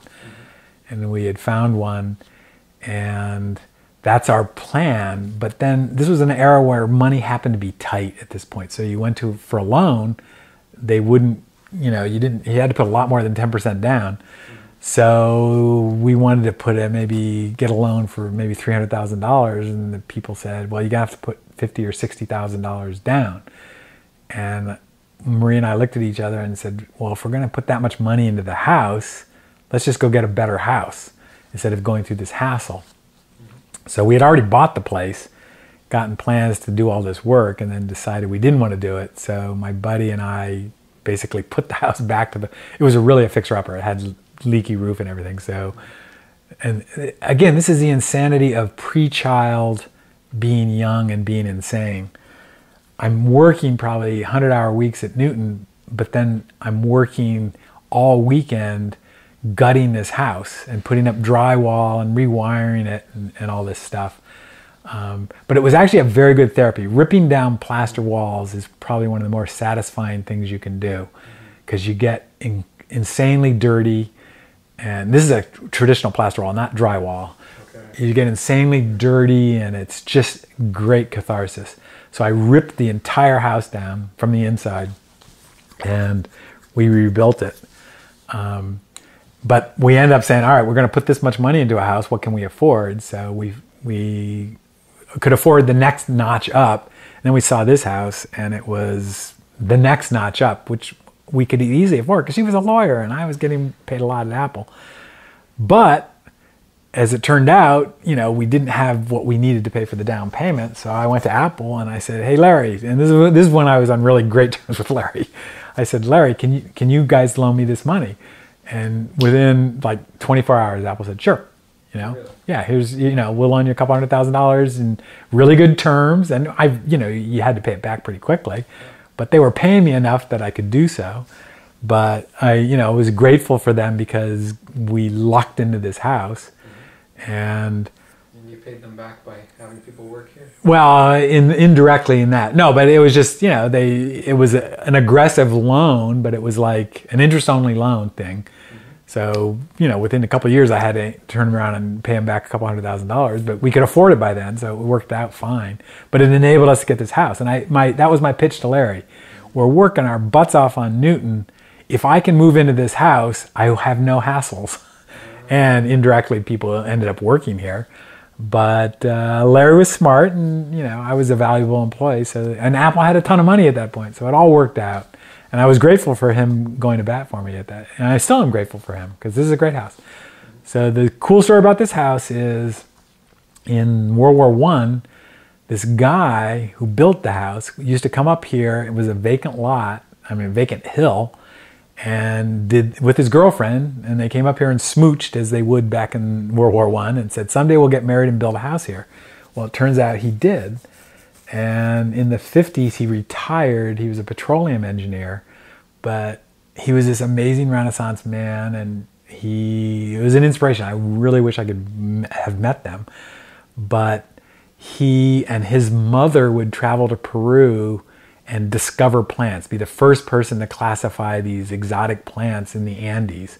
And if you go to the Brooklyn Botanical Garden, there's species named after him that he was the first person to say, "Here's this species of salvia, something, something, something," with his last name in the name. Okay. But the cool thing was this his mom. So she was been doing it in the 1890s. She was going down there and being this amateur botanist who discovered all these plants. So he did that. He was the expert on insulators used in the transcontinental telegraph. So his vacation idea was to go in the Sierras. They knew where the telegraph lines went, and he would find the poles that had fallen down. So, so in the 1840s or whenever the transcontinental telegraph he would go find the original lines and get the insulators and classify them. So he had the best collection of these insulators, and he wrote these monographs. You can find them out on the web. These monographs, these gutta percha insulators were used between Nevada and the Sierra Nevadas into California, but then they switched to glass, and it was just. And he apparently fixed cars, and he built this adobe house single-handedly with his buddy. So he just sounded like a really cool guy. Cool. So we got this house, and what was interesting, his son, who was 80 or 90, who must have passed away by now, would drop in every so often, and he would say, this isn't original, and this is original. So we've slowly restored it to its original state. And we have one last piece that we haven't been able to do yet because my daughter uses it as her studio. But as soon as she moves out of the house, we're going to go back to the original house. Wow. Okay. So the cool thing is he dug the adobe bricks here. He made them all, hundreds of thousands of bricks he made by hand here. He would go get craftsmen from Mexico. Really great, and this is back in the 30s and the 40s. He'd find a tinsmith that he liked in Mexico, and the guy would just come up here, or maybe he stayed in Mexico. I don't know the full details, but he would hand make all the lamps that are, the wall fixtures. So all this stuff, you just never could reproduce it. But the story that we heard, and he kept a diary that we have a copy of. The story was that he and his best friend built this with a couple of drunkard laborers that they would bring from Mexico, they called them. And, a little bit of racial overtones there. But these guys, I think the guys they brought from Mexico were the real craftsmen that knew exactly what to do. And so they kept them busy, and I'm sure they provided a lot of input. This is how you make adobes. This is how you do this. But the guy being this Renaissance man, he changed the formula and put in asphaltium, I think it's called, some variation of asphalt that makes the bricks more stable. And anyway, I could go on and on about the house, but it's a very cool house. And like we've said, is Walter, who's now his wife, she worked with Marie, and she wanted a place to stay. And at this point, when we first bought it, we couldn't really afford the whole mortgage, so we rented out the cottage to her. And then Marie played matchmaker and said, hey, there's this guy Steve works with that you should really like. And she goes, she hated nerds, but so Marie said, no, you got to give nerds a chance. So we got them together, and they, got married and then moved away. And by then we could afford it. So it became my office. So anyway, there's the family that built the house, it's a great story. They were the first people that were native to this town that were married in this town. I mean, it's just, and she's a famous family name in Silicon Valley. She was a Hayward, Hayward is named after her, the city of Hayward. So they were kind of really cool people unto themselves. So hopefully we're trying to maintain that coolness, and we've said, we've joked about what we could do in our will to make sure that somebody doesn't come and knock this house down and build 5 houses in this property. Yeah, so they wouldn't build condos, they build 5 McMansions on this property. So we may try to figure out a way to donate it to the city or something. I don't know if the city would want it, but it's just... The Steve Capps house. Well, no, it's more the Kallenborn house, because the guy built it, Yeah. So, I mean, it is a city, it's a historical... the city has said it's a historical site. Right. And the next door that way, that's a historical house too. So we've told those people, whenever you want to sell, we want to, put us first in line, because we'd like to just leave it like it is instead of putting up 3 houses there. Not only for selfish reasons that we don't want 3 neighbors, But also it would be nice. Was coming back to Newton, was there ever going to be a smaller Newton, like a Palm? Oh yeah, we built bricks, meaning non-functional pieces of plastic, of smaller ones. We all wanted it as small as possible. I mean, we didn't like the size it ended up, but yeah. Do I think we could have gotten it down to the size of the Palm when the Palm didn't know? Because the Palm, I give a lot of credit to the Palm guys, what they did at the time, in terms of what I was talking about, the limitations earlier about the hardware driving software decisions, described kind of a very cohesive design between hardware, software, and marketing. I think they did a better job, obviously, because they were successful, a better job of that, and saying, okay, with this processor, this battery life, this size screen, this is what people want. And they delivered a nice little combination, and they suffered the same fate as everybody else. They didn't evolve correctly. Right. And very common. Yeah, it's very, very. It's really hard to eat your young, basically. The Newton, though, one thing I wanted to ask you about, there's a whole bunch of Easter eggs. Yep. In it, and you guys mostly wrote those. Yeah, I'm a big Easter. I like Easter. I mean, it was. Unfortunately, I'm going to steal a phrase that Ballmer was doing. Is he likes to delight the customer, but in a sense, yeah, that's his phrase. But the sense is exactly the same thing. As programmers have done this. We can't take any credit for it. This is old, and and there were Easter eggs in cave paintings, from what I understand. But yeah, having a surprise little thing, anamorphic art, if you know what that is. The Renaissance painters did the same thing. That a painting that was meant to be hung. If you looked at it face on, you didn't see anything. But if you hung it in a staircase and happened to be walking up the staircase at the right angle, you realize that there was a skull, hidden in the design of a rug or something like that. Okay. And ironically, that's one of the things I did when I was at Xerox, was built an anamorphic art thing. And this sounds so quaint today, but you got to realize nobody understood this software. So Xerox had this digital darkroom in '79. So I had access to full color scanners and laser printers and all this stuff in '79. And so one of the first things I did was you could scan in a picture of your girlfriend and then make an anamorphic art version of it that you could only view by having a conical shaped mirror. And it just was a cute thing that nobody understood what I was doing, but it was fun. And so I built these things. But anyway, so that leads to that whole Easter egg mentality. Is there a letter to your wife in here? If there is, I've forgotten about it. I'm gonna find out. Find out if there, but I read that there was. Okay, well maybe there is. I've forgotten. But even in the Mac days, there was the anti-piracy Easter eggs and all our initials. One of the funny stories about the Mac was, the ROM was a fixed size and the software would not fill it. So Andy Hertzfeld came up with this idea of taking all our initials and just cycling through, making a string of all our initials and then just cycling through them to fill out the ROM.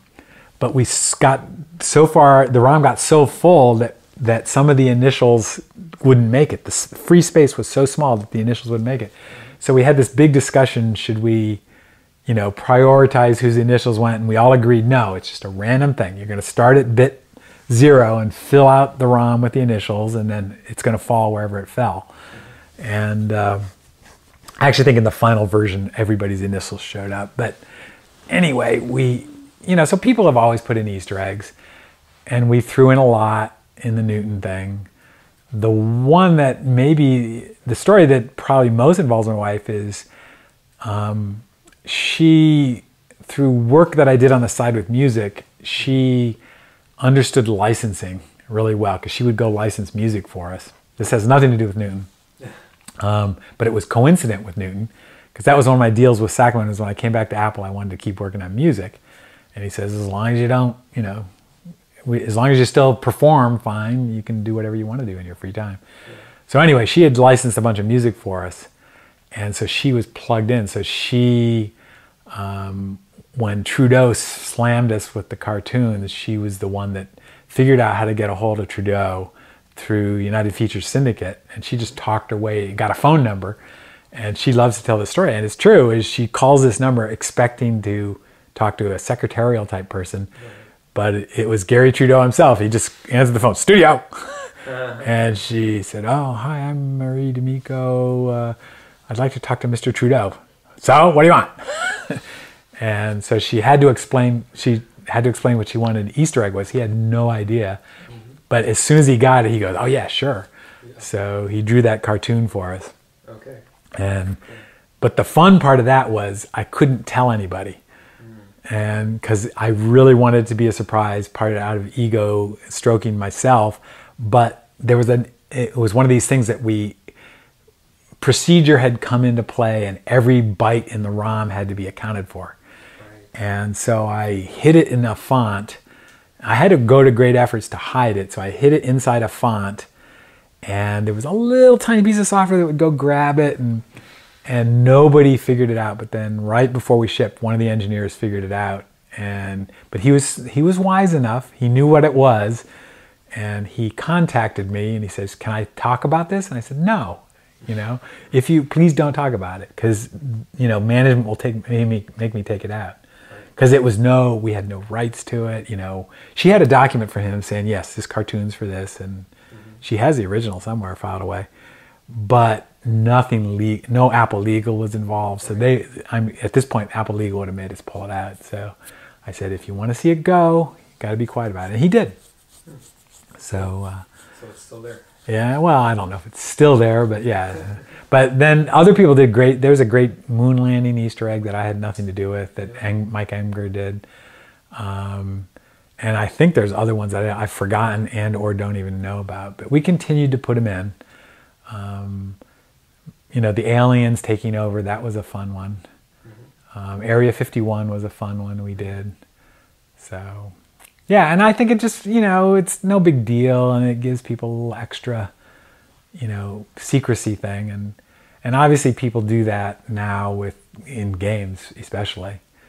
But I always wondered what Easter eggs are in the iPhone, and I've glanced at, but I don't retain any of them. So I think there are some in there, but not very many. I don't know. They must be pretty hard to find because I haven't seen any. Well, but the only reason you do an Easter egg is so you can brag about it later. Yeah. But I'll have to look into it. But I have an Easter egg in a patent, which was a fun one. Okay. That I did this top that had hidden message like an 8-ball, and it used LEDs. And so we filed, the last claim is if you spin it backwards, it says Paul is dead, which is, you're probably too young to know this, but that was the rumor in Abbey Road, that if you played a track backwards, you'd hear Paul, I buried Paul. Okay. And so we put this thing in, so you spin it clockwise, which 99% of people, even left-handers, spin a top the same way. Mm-hmm. But if you spun it backwards, you could sense that and have hidden messages. And our last claim is, and the hidden message is either I buried Paul or Paul is dead or something. So if someone makes a top and they want to have it say that, then they have to talk to you. Well, the patent's that patent was filed so long ago, it's expired. But if you Google Paul is dead patent, you'll find our patent, because people have discovered the fact that we got that by the patent office. So we always think that the patent office examiner had a good sense of humor. So so Easter eggs are fun. Mm-hmm. And actually, what was funny, in that top we had a patent, Easter egg, excuse me, that this was with Hasbro, I think was the people that sold this top. If you spun the thing, it would start to display a message. If you stopped it right away, if you did that 5 times, then the 6th spin, it would have a hidden message, which was just my buddies and my company name. And so, they did the whole thing. They released it to production. They had built the first 10,000, and apparently the guy was on the phone talking to somebody, just idly spinning it. Mm-hmm. And this was the product manager of the product at Hasbro, and he happened to stumble onto it. And I get this phone call at an ungodly hour, because they're in Rhode Island, I think. And he goes, I just found this thing out. What are you doing about it?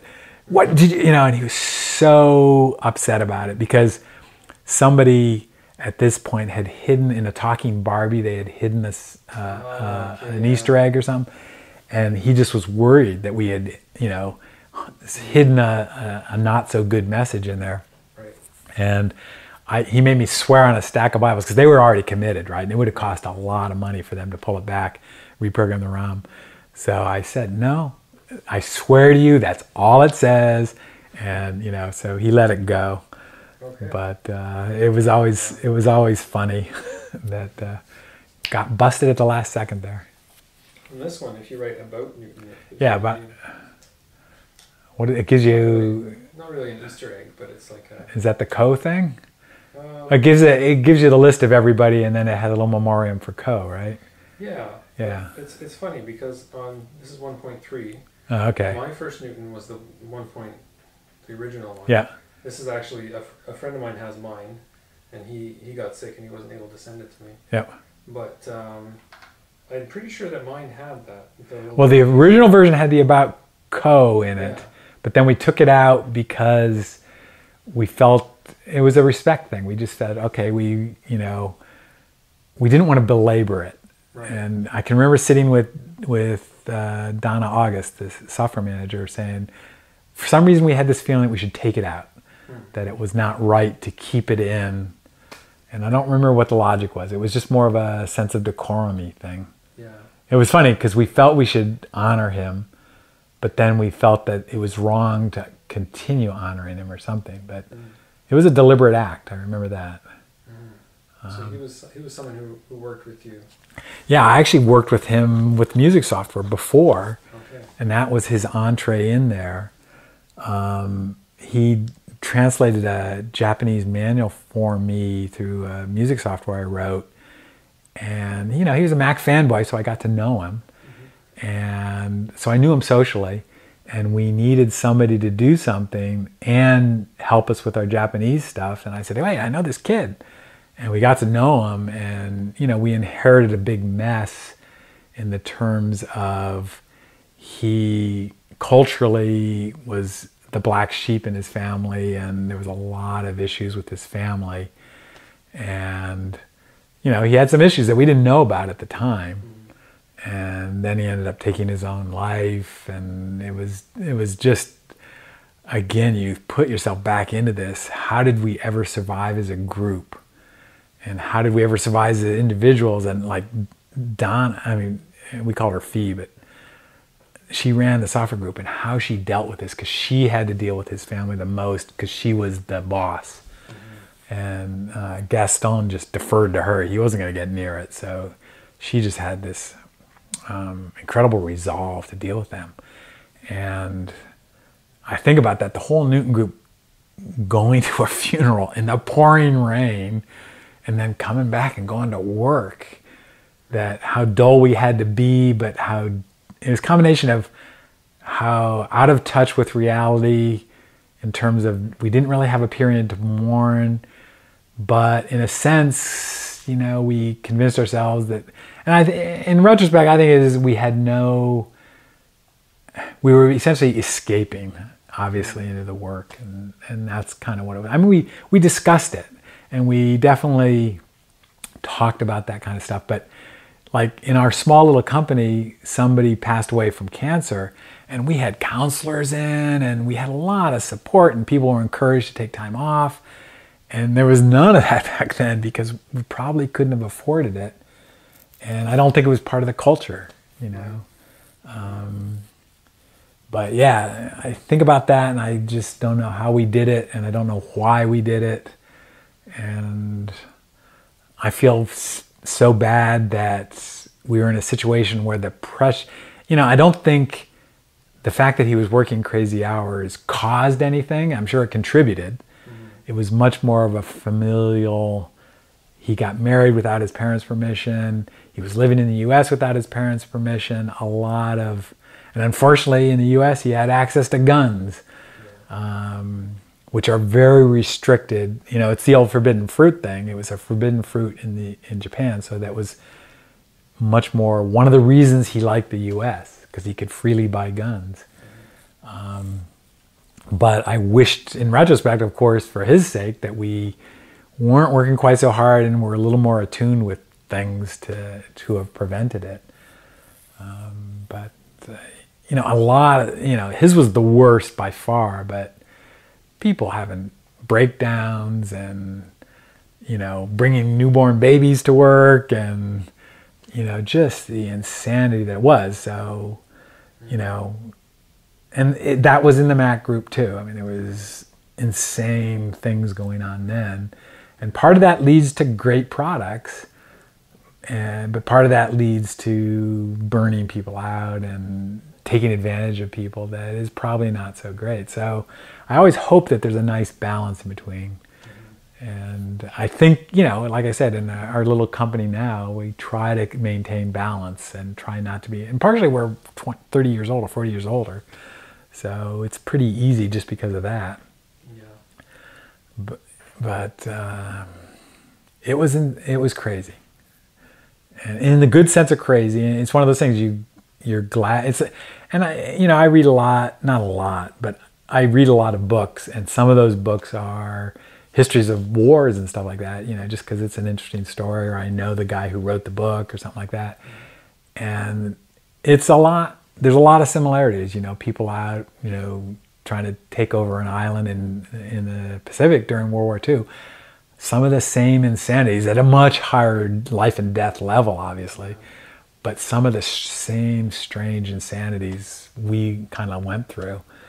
And, they're really incomparable because we're talking about a war, so don't take it out of context. But just in terms of the gallows humor, the insane things you do, but the support you do, and you would never have accomplished this unless you were thrown together. It's most that sense that I think is the goodness of it, is that you can really accomplish a lot with very few people, very few resources, under very stressful situations. And it's a transformative experience. And if you're really lucky, you get a transformative product out of it. But if you're not so lucky, sometimes you don't. Yeah. So, yeah. My favorite Easter egg, actually, I just showed this to somebody recently, was how when you hold on here, it shows you the temperature. Oh, right. It's just such a simple thing that to see a little computer do that. Well, if you notice, the icon for the clock shows you the real time. I don't know if it does in this version, yep. But there's a funny story behind that. There's a couple funny Microsoft Newton stories, which maybe I should go into. Sure. But iPhone, until recently, the clock icon did not show you the real time. And that was one of the things. I would send an email to Greg saying, Greg, come on, we did this in Newton. Why aren't you doing this in the iPhone? And he'd give me all these excuses. And but at Microsoft, so Walter and I were hired to do handheld internet. So we went up there full of ourselves about Newton and all this stuff. But very quickly, we moved on. But they had a pen-based computing team that was going full bore. And so Microsoft is really into product reviews. So that's the classic thing, is you present your product to Bill, and Bill, unfortunately, isn't anywhere near as decisive. In fact, he has zero decisiveness compared to Steve. But Bill would listen, and he'd make very thoughtful, very, very intelligent comments. But he would never make any decisions. And that's just the way they evolved. So that's what they would do. I was the elder statesman of pen-based computers, so I get an invite to come to a meeting, so I'd go off to whatever building the pen-based computing thing is, and these parade of product managers would say, and then we did this, and we do this. So I quickly started forgetting about Newton. So I'd bring my Newton and say, just a second, let me check. And oh yeah, this is the way, because they'd say, well, how did you solve this? And I go, I don't remember. And then at one point, over time, it got to where everybody in the room but me would have a Newton. And they were buying them on eBay, and they were pretty cheap at this point, like $300.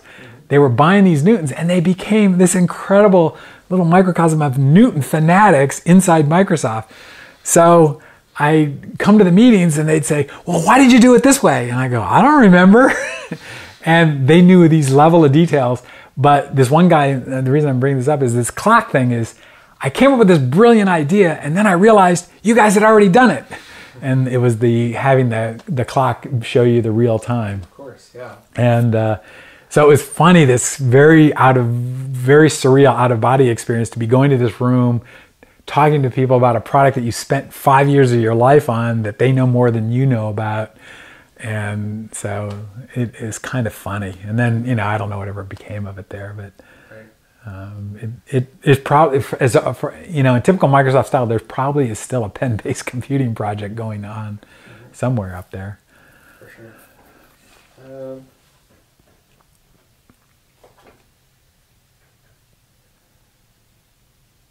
Are you surprised that people still love and still use their Newtons? Yeah, a little bit.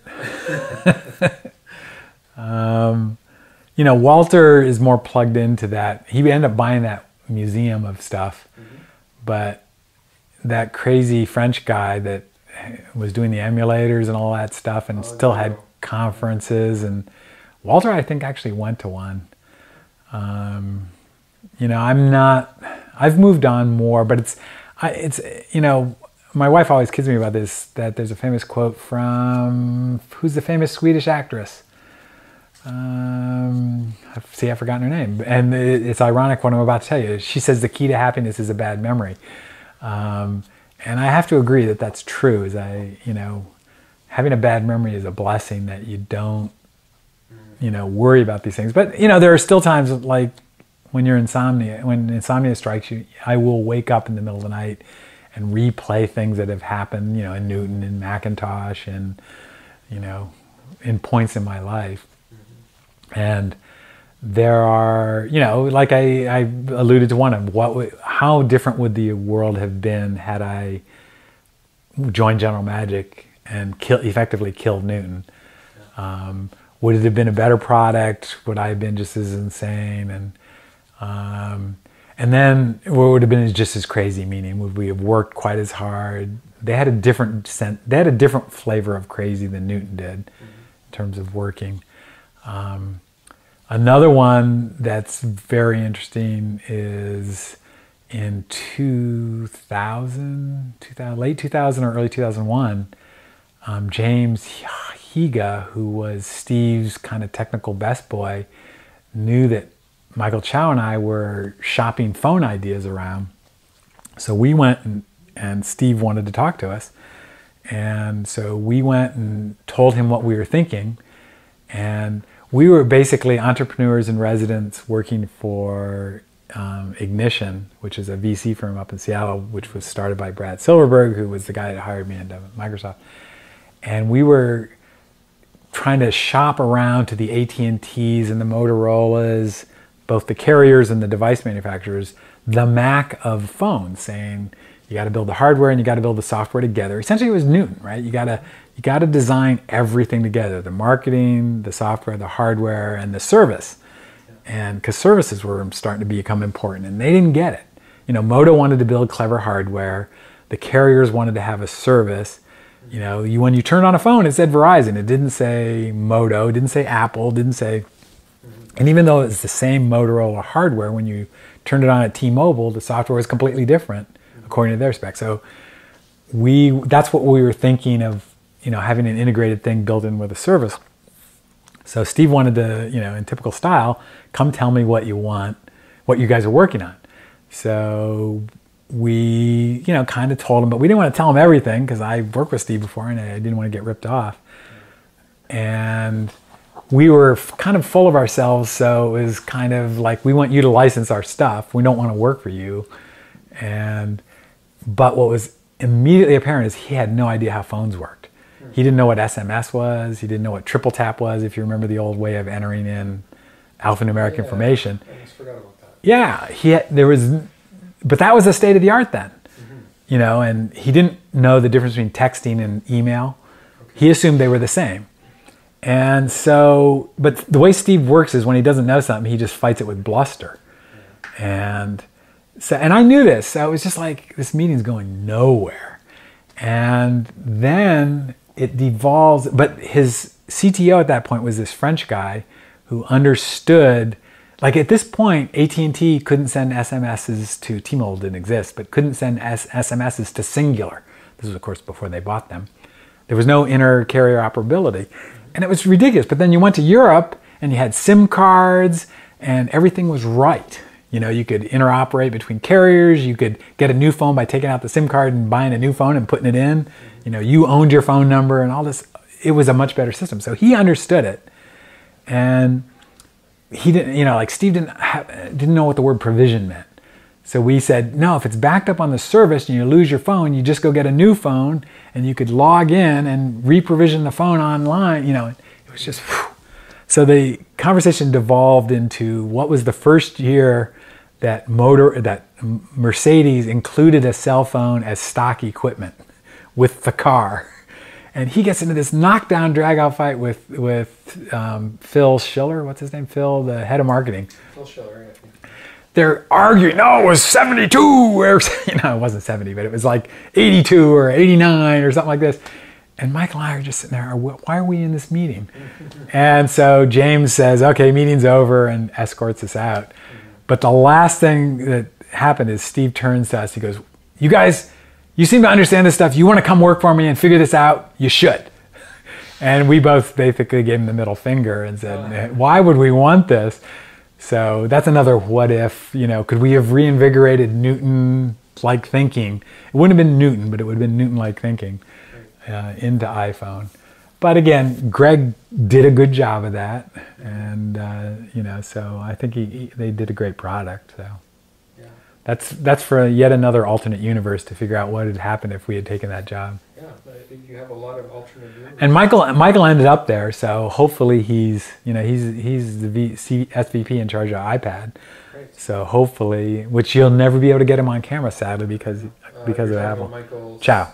Chow, yeah, Yeah. exactly.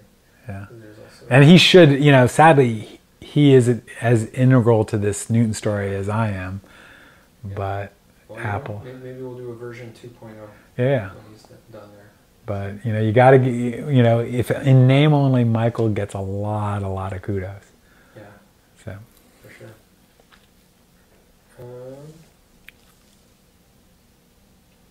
How was morale after the initial launch when kind of public opinion turned against it?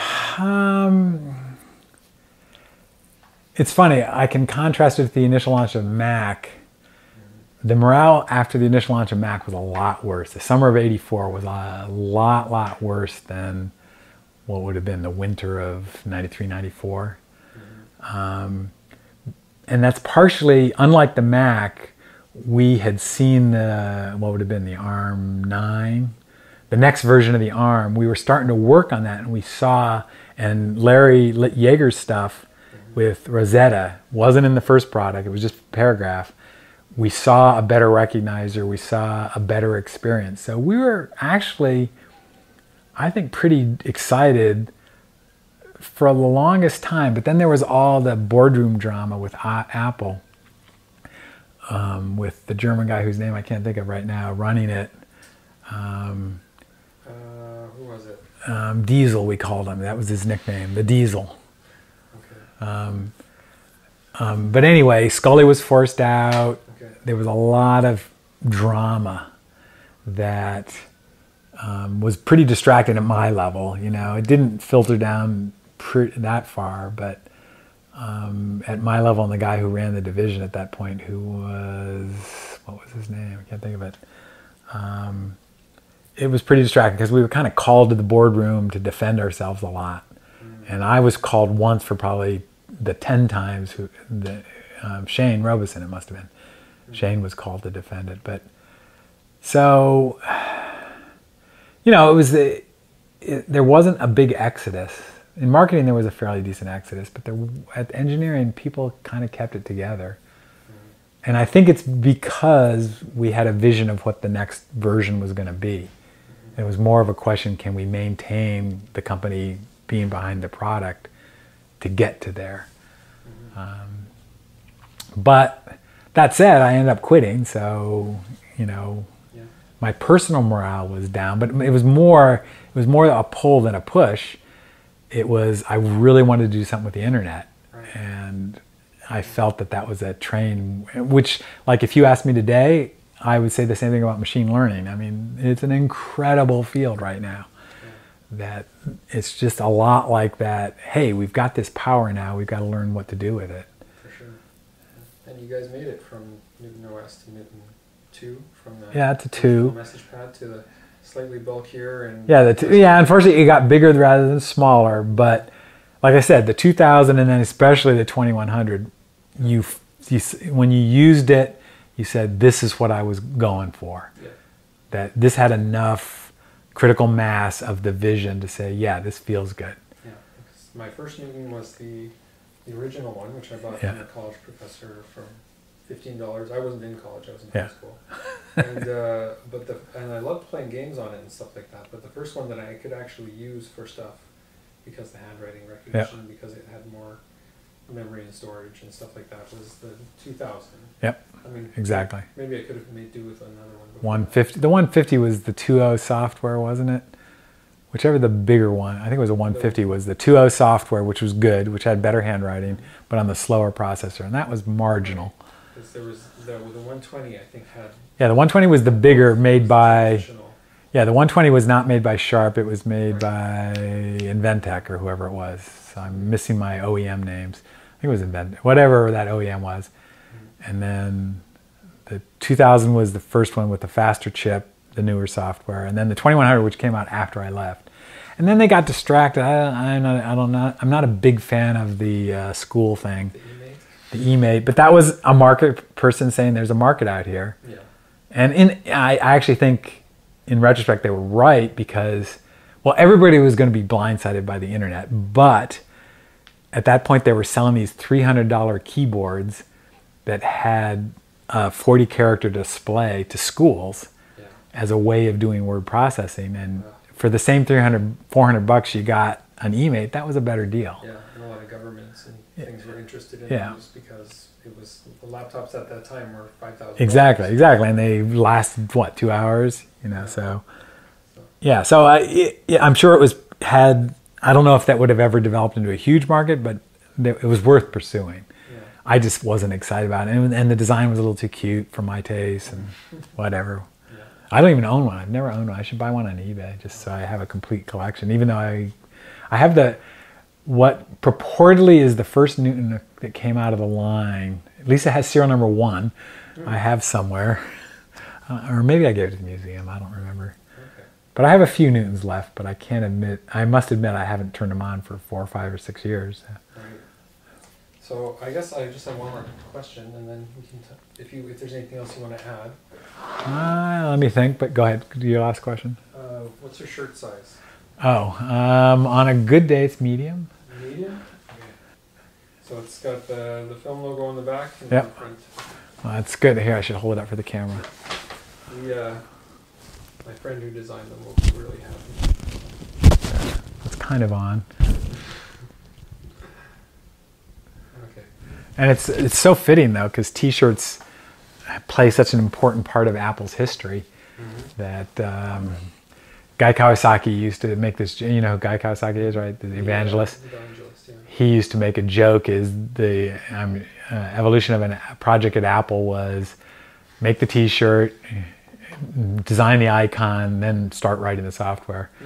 And there was some truth to that. And there's a great Newton story about T-shirts, which I'll bore you with here. A good segue. There was some secretarial type person, but they called area associates. Excuse me, that's a more politically correct term. But people didn't have secretaries then, but groups did. So we had a software area associate, and somebody was told to order $5,000 worth of T-shirts or something at this point, and the Mars design, it was a cute T-shirt. It was for Newton Development System or something like that. And the area associate misheard it and ordered 5,000 T-shirts instead of $5,000 worth. It was for a conference coming up. Okay. And by the time it was discovered, it was too late. So they said, okay, we got to do these T-shirts. So there was a long period where there was this storage closet that had boxes and boxes of these T-shirts. And basketball is a big part of Newton lore. And it's actually a part of Apple lore. And partially that's because I like to play basketball. But anyway, we would have games a lot of the time, 4 in the afternoon, 5 in the afternoon, kind of in the middle of the workday. And so it got to where, oh, I forgot my T-shirt, because you wanted to change, out of your shirt to play, or you wanted to have a shirt to change into after you played, something to that effect.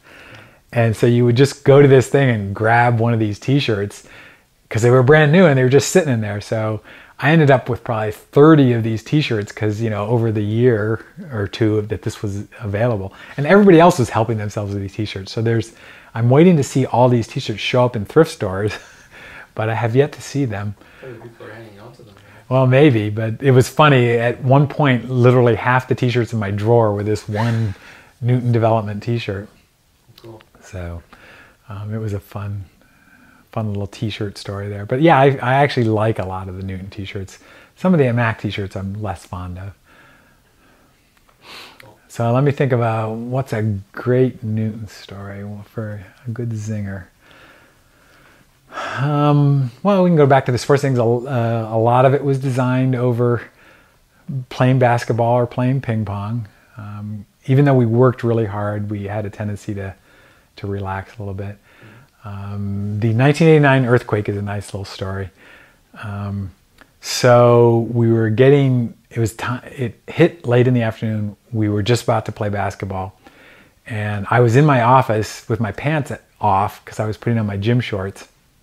And when the earthquake hit. And had it hit a few seconds later, I would have had to run out of the building in my underwear. But I had just pulled up my gym shorts. And again, this shows you that weird mentality of working really, really, really hard. So it's obvious it was a major earthquake.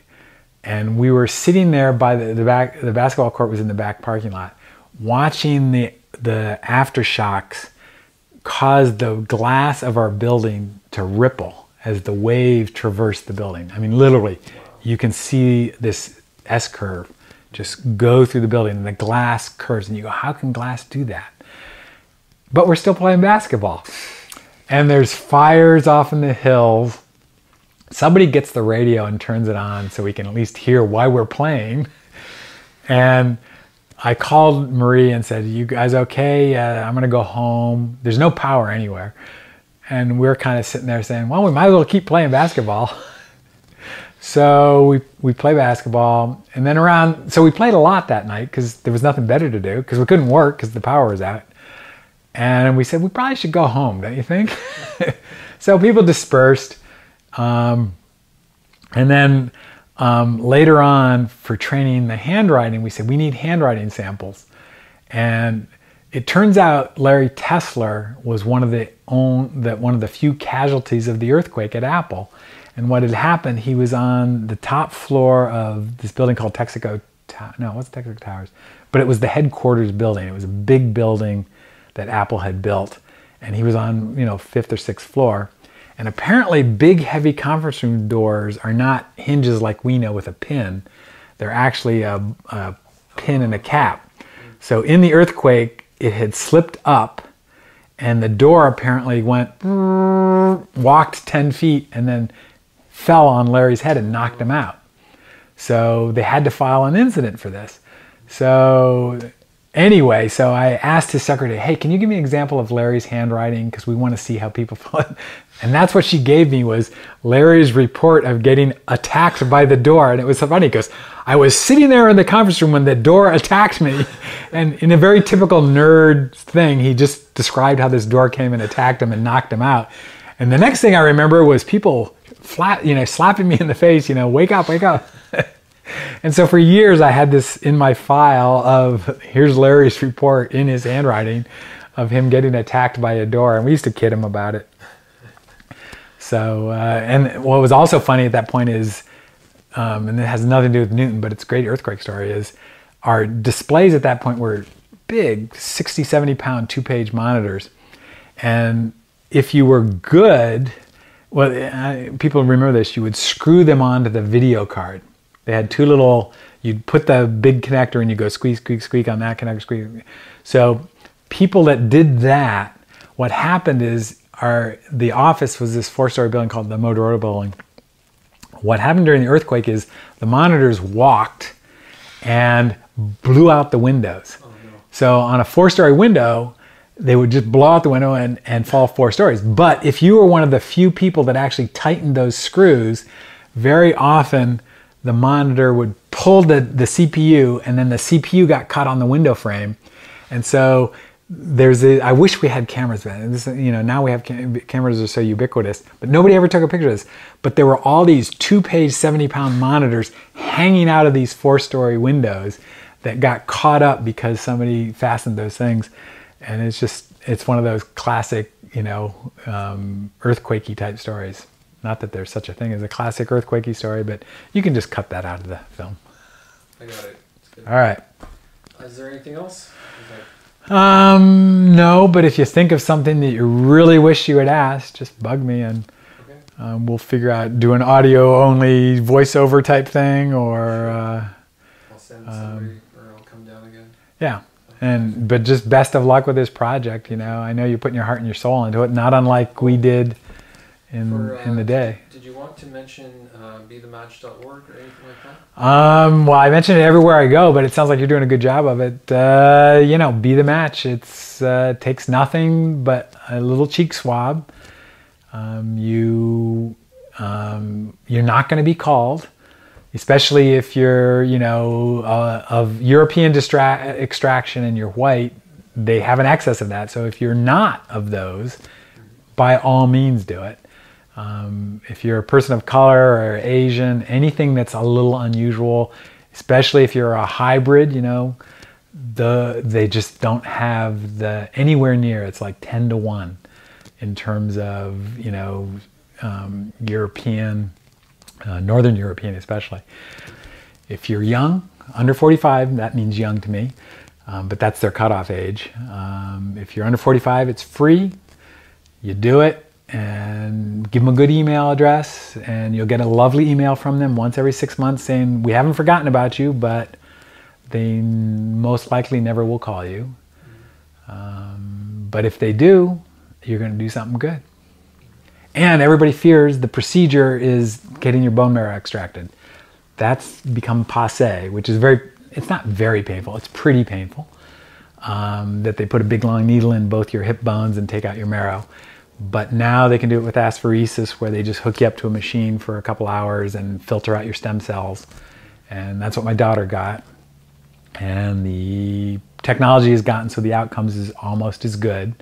So in some leukemia cases, they're really going to take your marrow. And yes, you're going to have a couple days of pain, but it's okay. But now it's like 70%, I think, of the cases, it's not that. So yeah, you're going to lose a few hours, and that's it. So, compared to making a Newton or making an iPhone, it's a way you can do something.